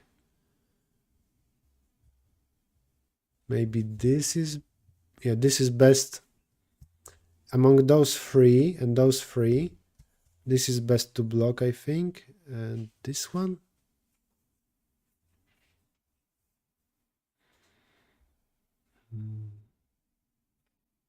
And then I need to block one of those two.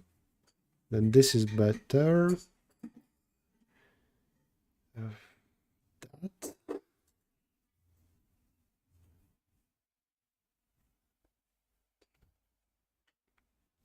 One of this. Something here. I don't think I'm moving towards a solution. Okay, let's say this, that, and some two things here. Doesn't matter which ones. I got 1, 2, 3, 4, 5, 6, 7, 8, 9 out of 6, 10, 16, 21, and 21 plus what? 11. 32. I got this ratio. That's smaller than 1/3. How about assigning a value for each cell for how many neighbors are x, then starting blocking with highest values? This would make sense to improve backtracking. And then maybe instead of 10 by 10, you would solve 20 by 20. But 300 by 300 is really another level. Like, we're talking about billions of billions of billions of years, and I should keep going with those words. And maybe you will make it indeed a lot faster by doing some heuristics there. But it won't be fast enough. Also, it's a Codeforces problem. It's a problem in competitive programming, and there almost always you come up with polynomial solution with some complexity. The solution by authors, it needs to pass every possible test, not just tests they prepared. What if later they publish, oh, this is our solution, and then somebody says, hey, this is a counter test. Your solution works too slow for it. I thought about this solution, but I saw this counter test, so I didn't submit my solution. So what then? In Codeforces and general competitive programming, you have a working solution or not. Backtracking is possible only if just the grid is so small that it's obvious that it works.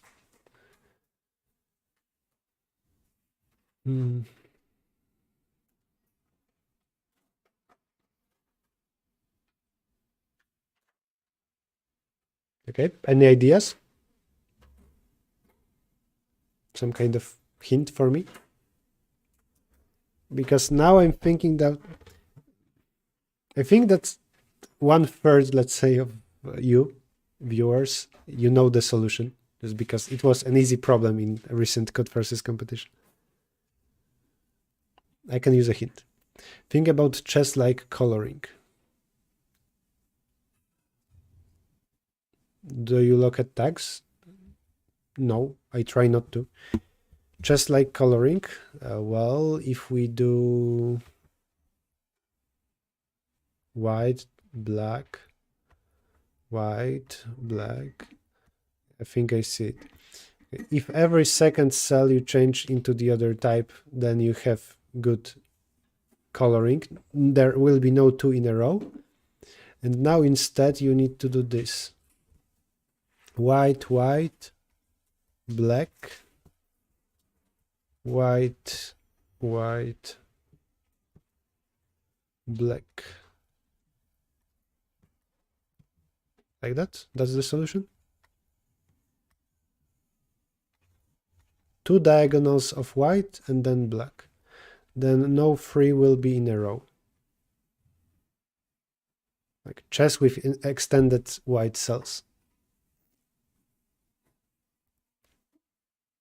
Why diagonal same token not wins? This is what they defined in the problem. We care only about rows and colors. 3-colored chessboard, kind of.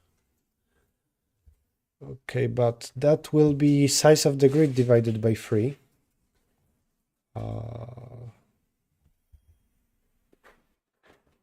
I can decide to change those into O's, then those. Oh, I see. We split into 3 colors. Yellow, it will be hard to see, sorry. And say blue. We count X's in each of those, and it's enough for me to change a single color. There were 32 in total. If I see that among blue stripes there are, let's say, 12 cells, 12 X's, then there are 8 in pink and 12 in yellow, the third type, then this is fewest, and I say all those I change into O's. So minimum will be smaller equal than k over 3. If you have a plus b plus c is equal to some sum s, then minimum out of those 3 values is smaller equal s over 3. That's an easy fact, and that will be a solution for easy version. Nice. That's very easy, at least for C1. I like the problem. It's very cute. I don't think that all problems should be like that, with just an ad hoc algorithm, constructive algorithm. Sometimes you should use algorithms like binary search, but it is cool. I will split according to a row plus column modulo 3. This will tell you color of a cell, because you will get 0 for the first diagonal, then 1, 2, 3, and so on. If you took R plus C, then modulo 3 will give you a color, but then S always contains the value smaller or equal average of S. Exactly. This is kind of equivalent to this, just 3 can be whatever. Sum of n values has a value of size of value S over n or smaller, and S over n or bigger. What about C2?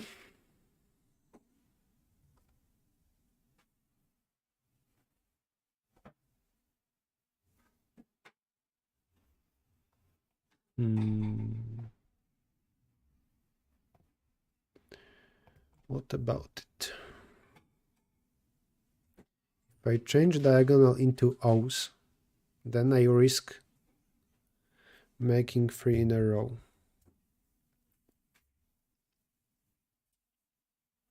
Should I do it separately for every connected component? No, because I can get a triple with another connected component. Like, if I see those 3 O's in a row, and I decide to, yeah, whatever, let's change this one, but there are 3 X's in a row like that, then what do I do?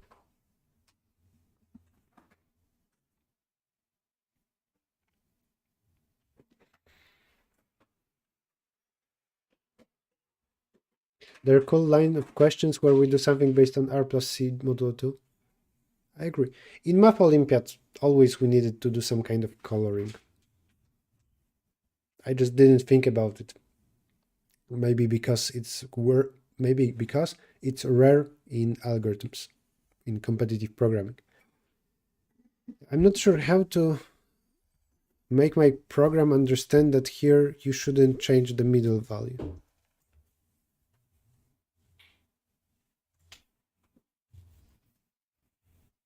C1 is easy.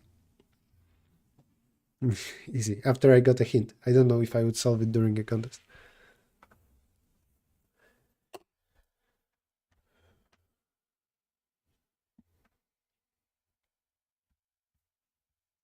If I look just at O's or just at X's,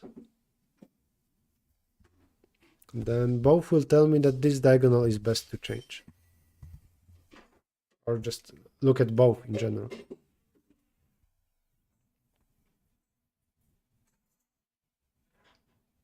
I need to change to the other type. Can I just remove a token?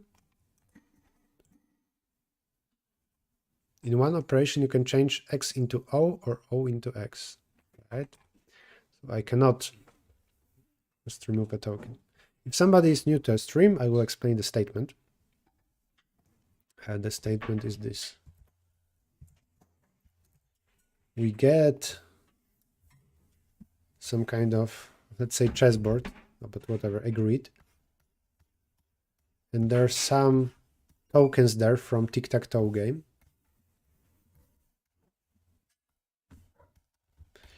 And we only care, so 3 in a row diagonally, that is not a win. This is fine. It's a draw. But like that, if there are 3 in a row of one type, that's a win for that player.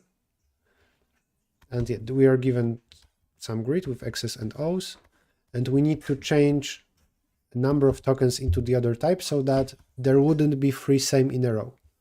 Like here, maybe it's good to change this into O, this into X, and this into X. And this should be good now. We don't care about 3 diagonally in a row like this. That is not an issue. That's the problem. We need to do that in k divided by 3 operations, where k is the number of tokens on the grid. How am I drawing while looking at the monitor? Should I look somewhere else? This question is similar. Engineer RTM. Well, if I know that it's similar, then it's too big of a spoiler to solve it.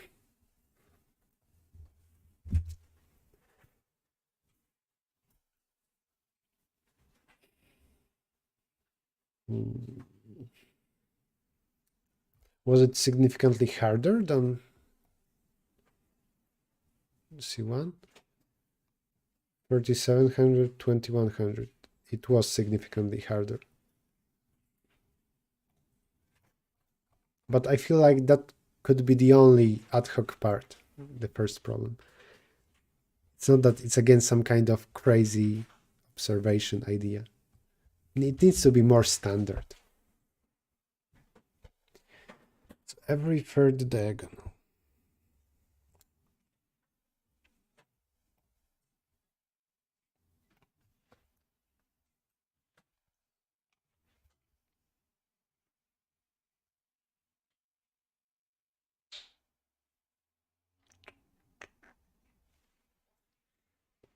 Maybe when we look at diagonal, it's always possible. No, it isn't. I still don't know what to do with this case. How to understand that we shouldn't change this? Can I always change those? Not always. What if it's something like this?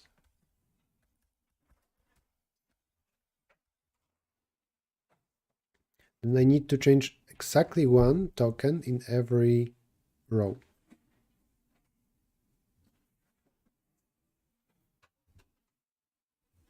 And it's very tricky here because I need to change one of those two, otherwise this is screwed. Unless, well, I can change this.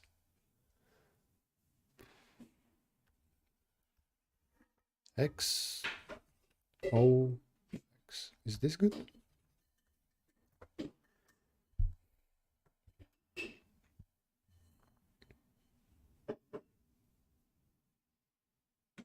Maybe I should look at something different than diagonal, like a vertical line.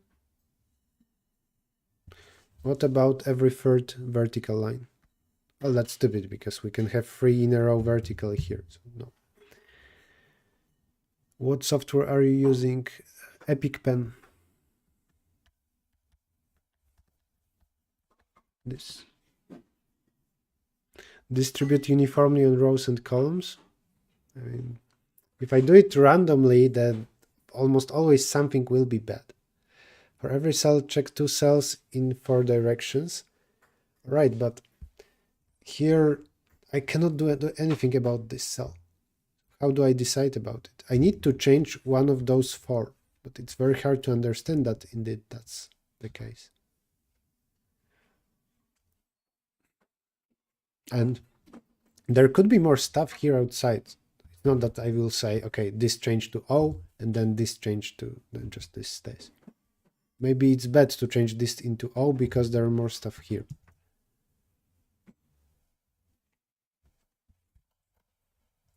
Maybe connected components.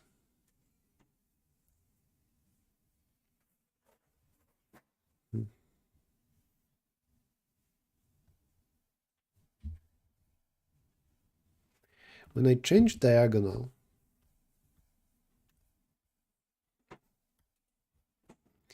then the issue is for every cell like that, I decide to change it. I'm allowed, and then the number of operations is small enough. The issue is only if exactly this is the case. Then I don't know what to do with this cell. And in particular, if this continues like that, then I don't know what to do with this cell. Neither possibility is good. But I can fix it by changing one of those, for example, this X into O. Maybe then this becomes an issue.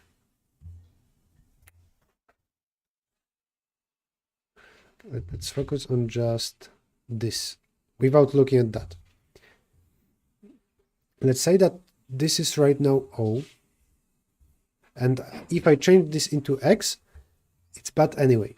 this was bad, I wanted to avoid it, no, this is bad. Then no, I don't change this into X. Instead, I change, let's assume I go in this direction from top left corner. Then I change that into X. So I push the issue to the right side.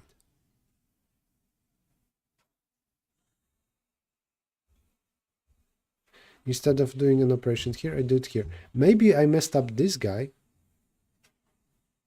but let's just resolve him later. So, like that. But maybe it was the other way around. Maybe it was O, O, O, O, X, X. If it was like that, and this is the blue diagonal, then I would here say that you change into X. I possibly mess up this guy.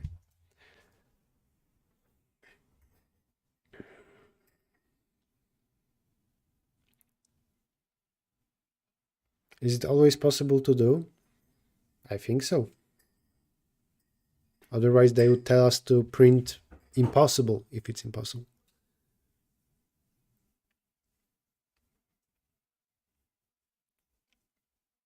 I think we're getting somewhere.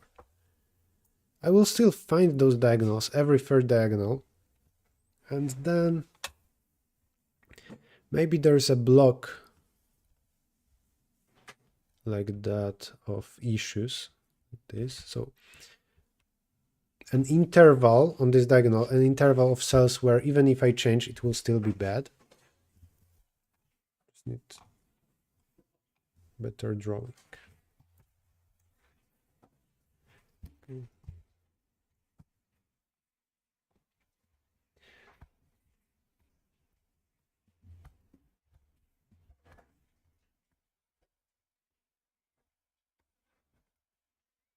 Let's say that those are bad things because there are O's here, X's, X's, O, O, X. I can detect such intervals of bad stuff. And when I see one, then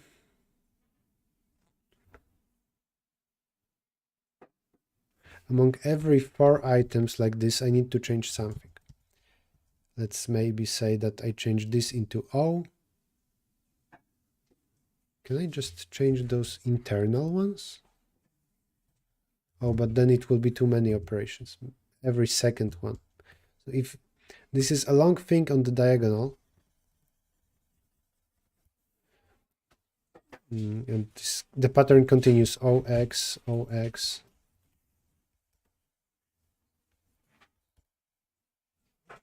What am I doing?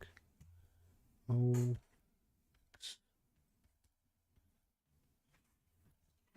like that. Every second thing I would change. This into O. This into O. Let's say X's. But still, that will be too many operations. All diagonals are of form m plus I, n plus I. Is that something, should I refer to that in any way? Pushing the issue to the right side sounds like the answer. Yes, it does. It's just that I see how to do it in maybe k/2 operations. Just when we look here, changing those and pushing issue to the right side still isn't everything, because maybe this was O, so it required a change here. So when I have this in particular, let's say that this is O. This was O from the very beginning. Then changing this into O helps only if you change this into X, so 2 operations. At least I would then want this to do nothing.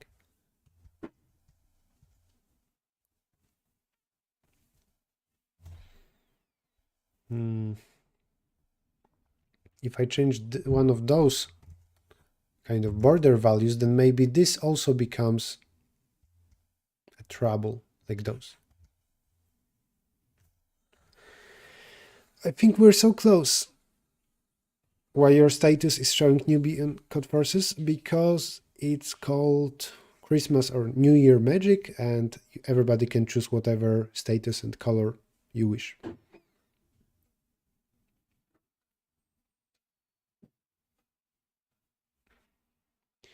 Try finding some relation between the cross diagonals.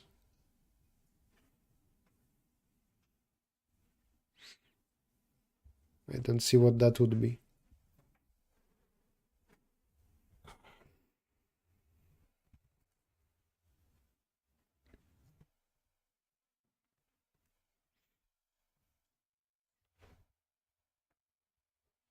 I can make some complicated logic here. Like when I look at this, depending on what are values of these two, I can make a different decision. Like if these are both O, then what do? I will change this into X. If these are both X, then I will change this into O. So far so good. If this is X and O, then what?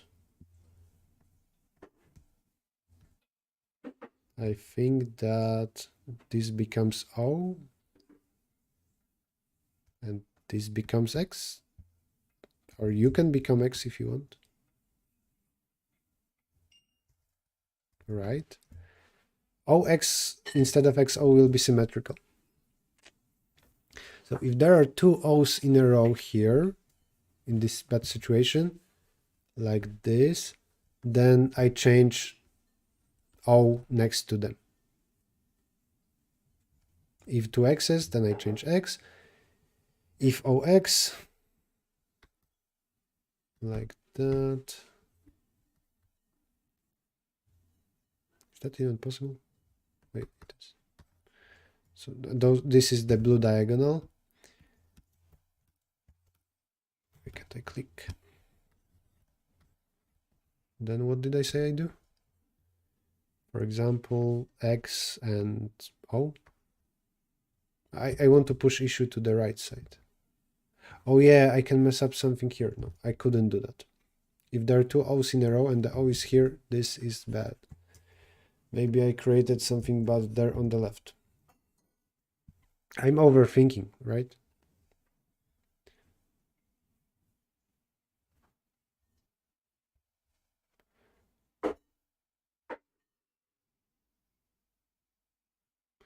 For a certain element, the diagonal line elements are array of m plus I.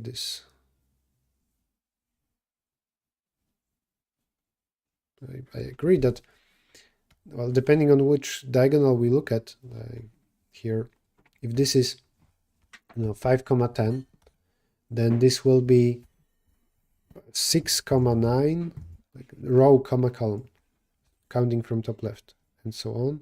7, 8. I don't see what that gives us. I'm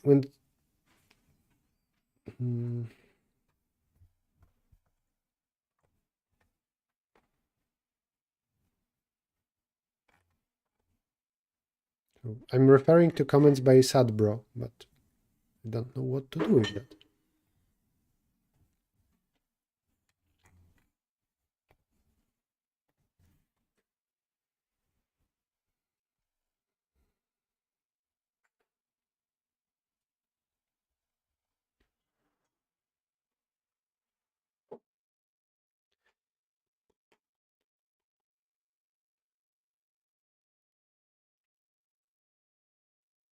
If there are no crosses like this, so two opposite X's and two opposite O's, then I already solved the problem. Everything will be all right.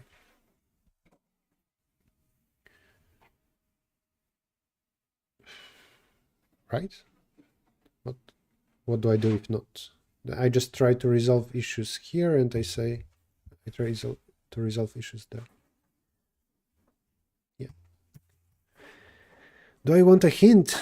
Good question. Do I want a hint? Yeah.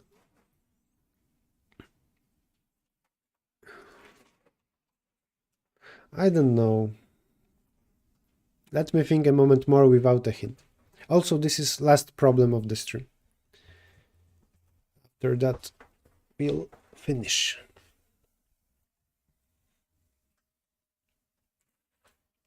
You don't have to do diagonals, you could do any of the 6 factorial permutation matrices.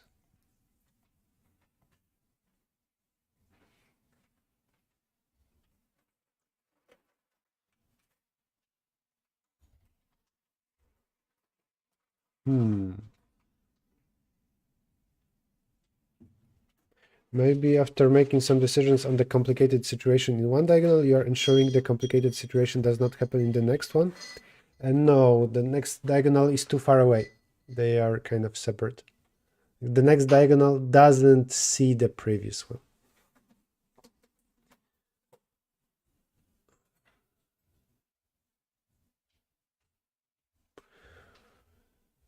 You could, instead of diagonals, I could do matrices. I will investigate that. Maybe I don't need to do diagonals? Is that the hint? Can I do some different kind of coloring?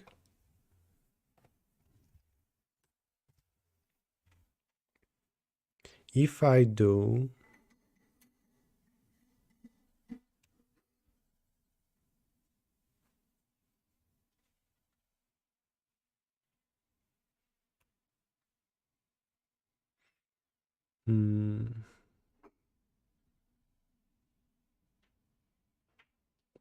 Well, this will still be diagonals, just the other type. I'm trying to do some coloring which is not diagonals, but I got diagonals indeed, just the other way. What is the difficulty of this problem? I have no idea. It should be very easy. It's third problem in Codeforces round, but some of the best people didn't solve it. For sure it isn't complicated. It's just unusual. 2300. Code will be short. I'm sure about that.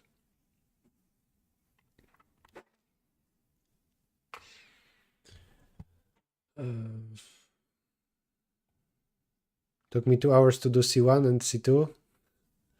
I'm 1900. I don't know if I would solve it myself in 2 hours. For now, I'm not doing well. Where is my drawing? Here.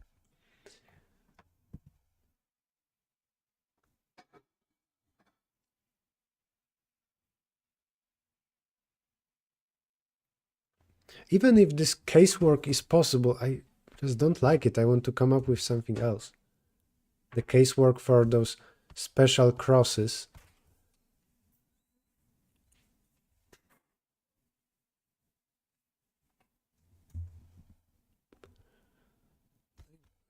If this is X, and changing U doesn't help. You need to change U. If I change U, basically changing anything on the left should be forbidden because that's already fixed. I can only change those. This is fixed area. So when I see X, X, O, like that, I have a choice between... For sure, I need to change one of them. Not just U.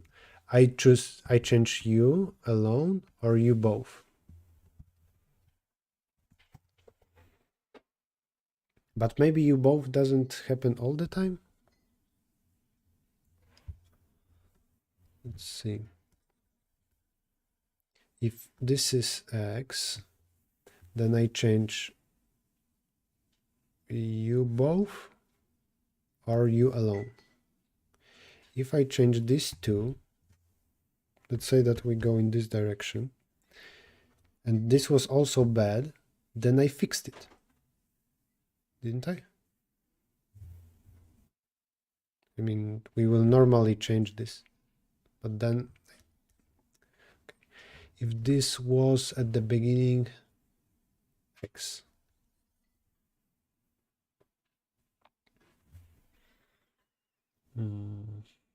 Okay, maybe this logic is good enough. So I find on a diagonal an interval of those very bad situations, the yellow cross, and then I do something greedy depending on what happens in my surrounding. Is that the solution? You always seem so grumpy in Codeforces blogs, but chill in streams. Am I? Maybe.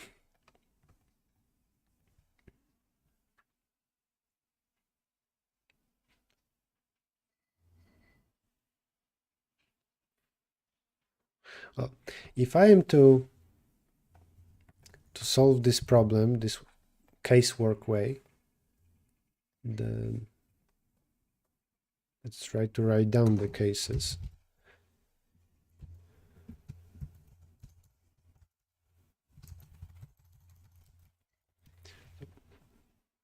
This will be blue diagonal. If we have O, X, X, O. Okay, if this is, let's say I went from this side, this is the direction. And on this diagonal, let's say I go from the bottom. I go diagonal, blue diagonal by diagonal, and here from bottom up. So this is kind of resolved. When I'm looking here at this, I will need more.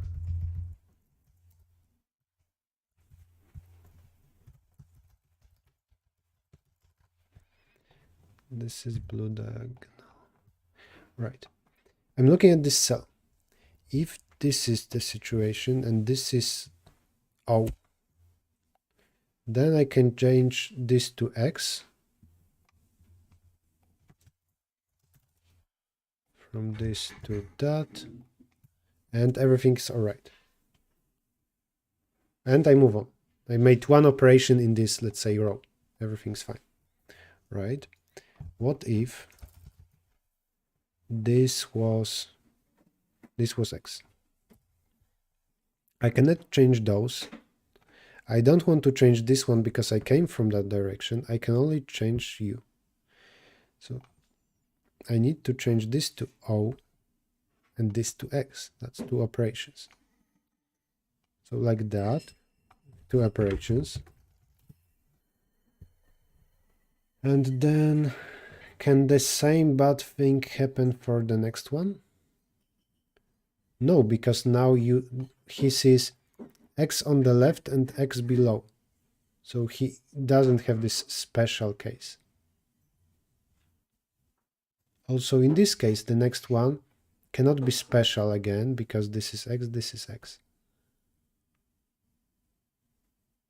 But it still might require one operation. I'm worried that every second element will trigger like this two operations. So on average, it will be 1.5. So that many operations I will use. Did you solve C1? Yes, I did, with diagonals. So take diagonals like that, first, second, third, first, second, third, basically free coloring, like chessboard. And yeah, and that solves C1. And now I'm assuming that I should take this least occurring in total diagonal, every third diagonal, and do C2 as well, but for now I don't seem to succeed.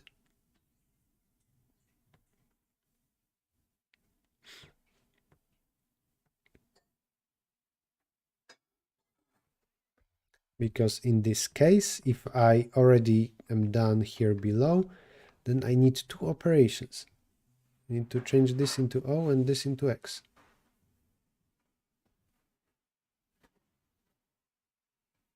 Can I do anything else?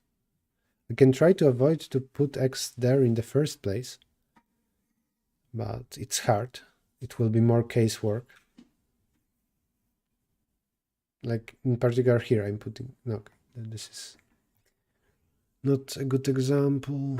But still, if from time to time I have two operations, that's bad.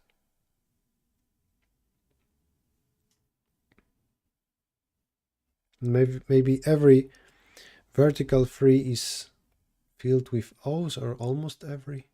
Or maybe just magically it will work if I implement it. Maybe even though this is upper bound, actually it's impossible for this to happen without also lucky cases where I don't need to change anything.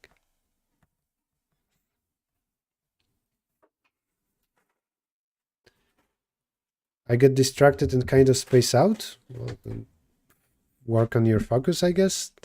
I would use Google with this question. Proof by accepted, please. Maybe. I can implement what I have and see. But it's just too likely that it will ask too many questions, queries, updates, whatever.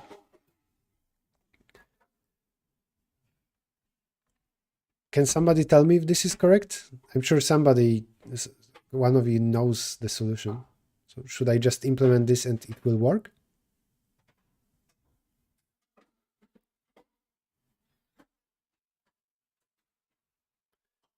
Oh, X. Then B has a lot of X's. B can be X as well. I will change this into O. But maybe then just maybe this B is just the same case as here. X. I see some caps lock message. Do the same for both colors X and O independently. No, that's not a good idea, because when you fix O, you can mess up X. I didn't solve it with a construction query type solution. Maybe this version is also very easy. Let's for a moment try to forget about it. But it needs to solve the easier version as well, so at least it needs to be this coloring. The solution is similar to C1. Your last idea with coloring everything on one diagonal to same color was almost correct? What? That's crazy.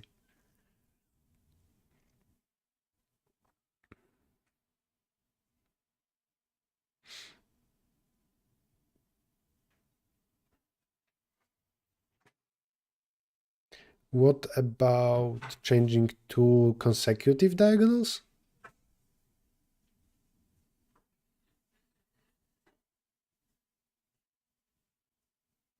Oh, maybe I should color more than 1/3 of diagonals. Maybe. What about this? We have first and then fourth, 2, 3, 4. I should have not removed that old drawing. That's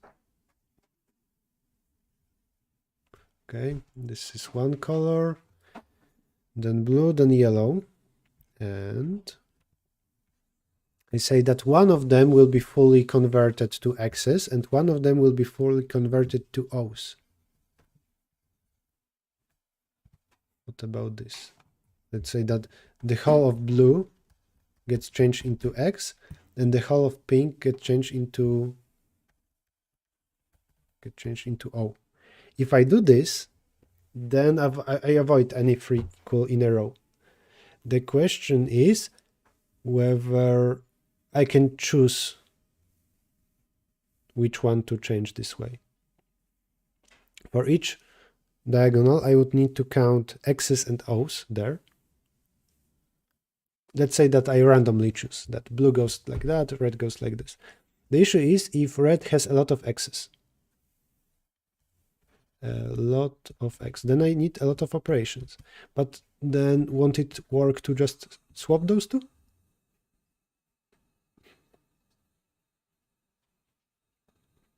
If I see that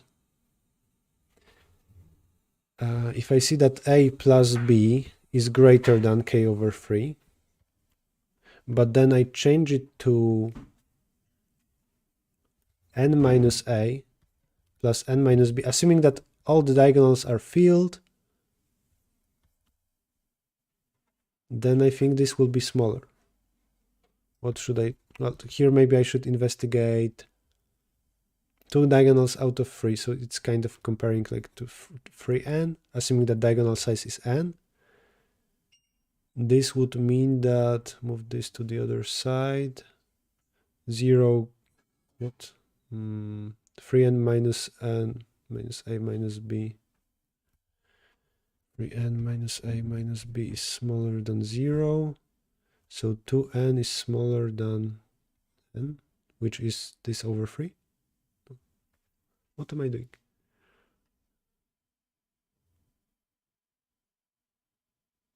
Shouldn't I say this? Okay, yeah, those two are equivalent. If this choice is bad, then after swapping, I will be good, I think. I know that I could brute force the combinations. I wanted to understand why it's correct, and now I do understand.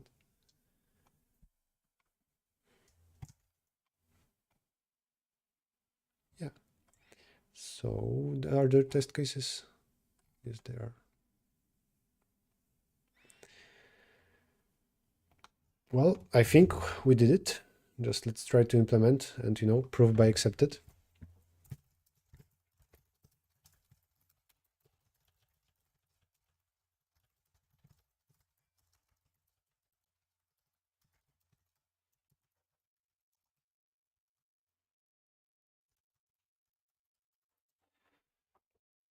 We need to print stuff, right? Yeah, we do. I recommend to look at the tutorial. It has a neat proof that it is generalization of the proof of C1. I will look at editorial after getting accepted. Said the same thing, that 2 out of the 3 diagonals are the same. I don't get that. My proof worked.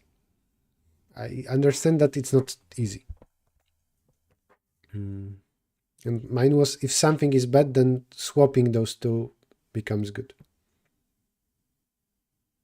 What about this?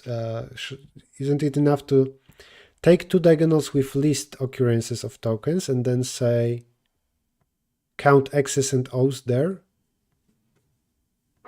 And to choose which part, whether blue or red, it changes into X, just choose the one with more X's? Or like better difference X minus O? I don't know, it's not easy. I will think about it some more.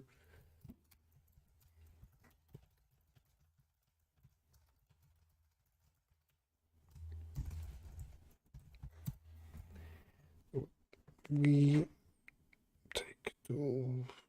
Should I take 2 with smallest number of occurrences in total? I think so.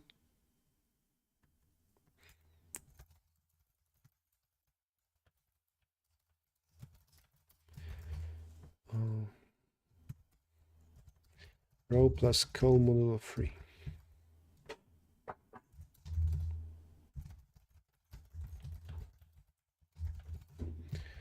Plus O of the same.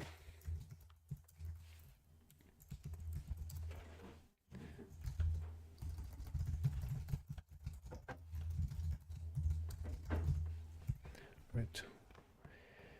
I counted the number of O's and X's in every diagonal. Then I want to choose the 2 with smallest sum.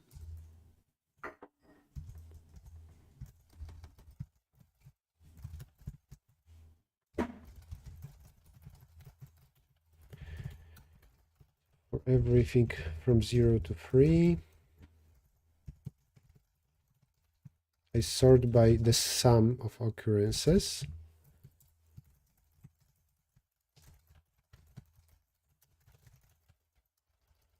This order of 0.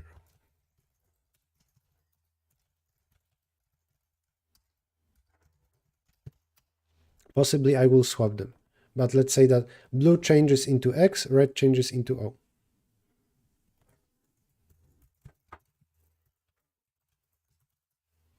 Like that. So just in some way I need to swap that. If I need to swap it if there's a lot of things. So wait. Right now I need to... How many operations do I need? O of blue, because those change into X, plus X of red. If this is bigger than the other way around, then swap. And now, so the smaller of those becomes the number of operations I have. Like I see here how this is smaller than the number of tokens divided by 3. Because out of 3 sums, I chose 2 smaller ones that cannot exceed twice k divided by 3. And now out of 2 values that sum up to that, I choose the smaller one, so that's at most k over 3. Okay, now blue changes into X and red into O.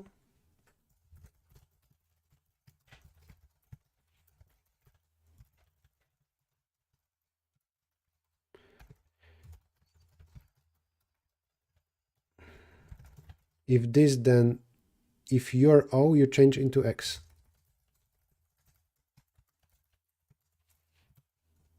That wasn't a good idea.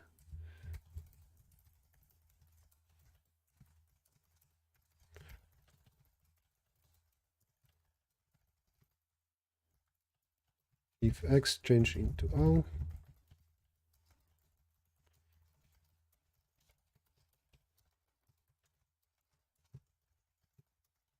and done.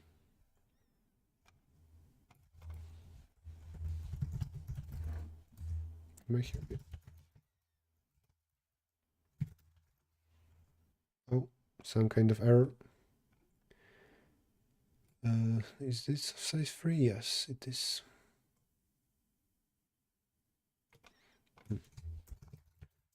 Now it is of size 3. Just I created a single element 3. I got something. Are there actually any changes? No, it didn't change anything. Well, I think the proof is there are 6 possible choices of which diagonals to pick from, and the sum of stuff. Okay, then it's equivalent to mine. Okay, let's hide this. Why don't I change anything?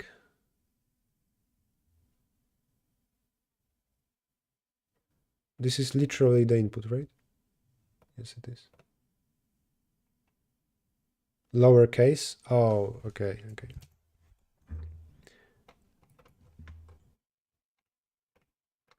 Actually, I'm just using them once like that, once like this.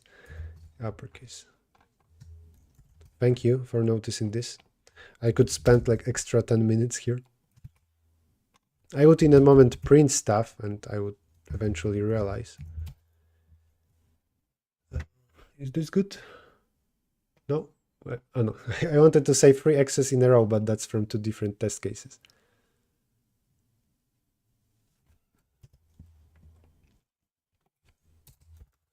Operations.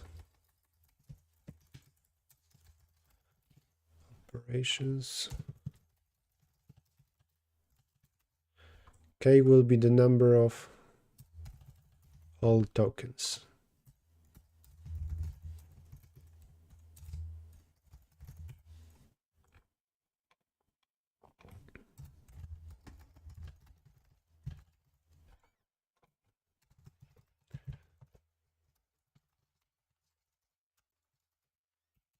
If this works, I sum it. 9 out of 32. Actually, it's equal to what I found when trying to do this test myself. Okay. Do I need to submit C1 separately? Can I ask a question? You've just did it.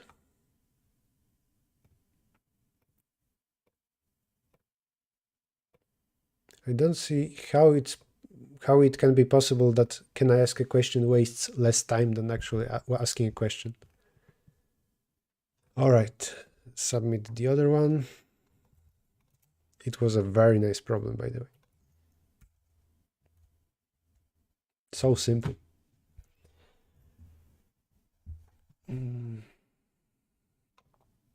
So this is how I struggle with an easy problem.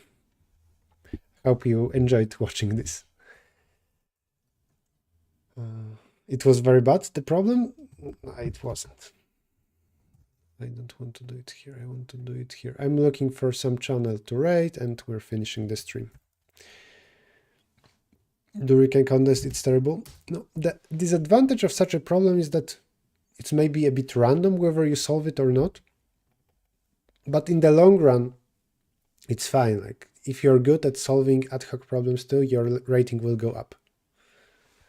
I'm not sure if this would be a good problem for some kind of championship, for a single important contest, where you will mess up if you're just unlucky, because here it's so random idea.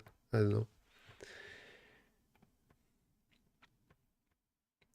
I think the fact that both are k/3 is a red herring. I mean, the fact that in both versions of problem it's k/3, but it's more complicated in one version, why we get this bound. If this is what you were trying to say, then I don't agree. So you simply made two diagonals totally same and checked the cost, right? One diagonal I changed into all x's, one diagonal into all o's.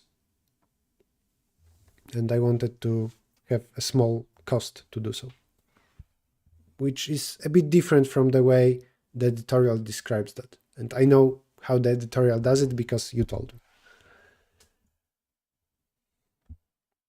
Is somebody doing Codeforces related things?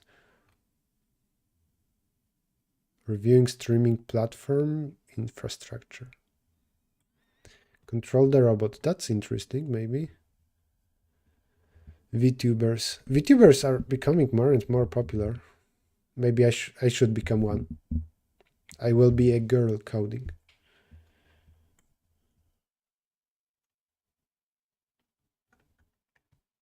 I don't see anything about algorithms. So I will choose something that seems interesting to me, and that's this robot thing.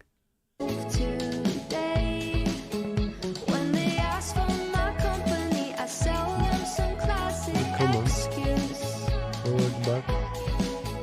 What? Anybody can do it?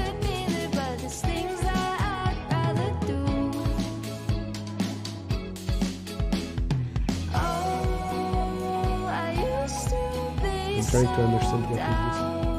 Use channel points to get vector to take a picture. If it's all about donations, then so.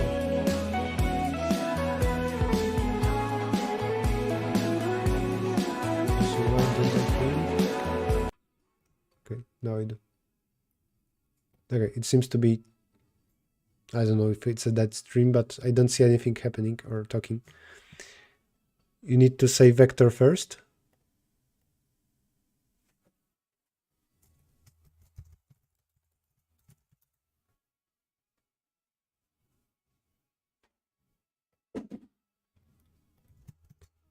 Vector of charger.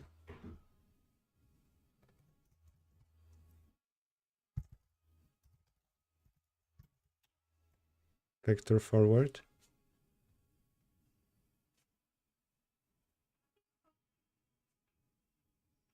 All right, this is cool.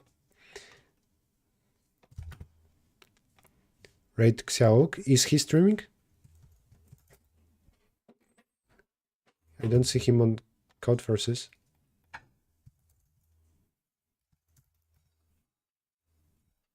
Okay, then it's an easy trace.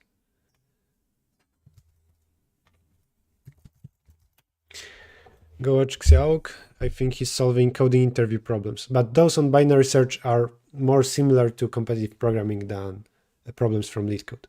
But the vector, the robot thing is also cool. Anyway, thank you all for watching. Have a nice evening. Bye-bye.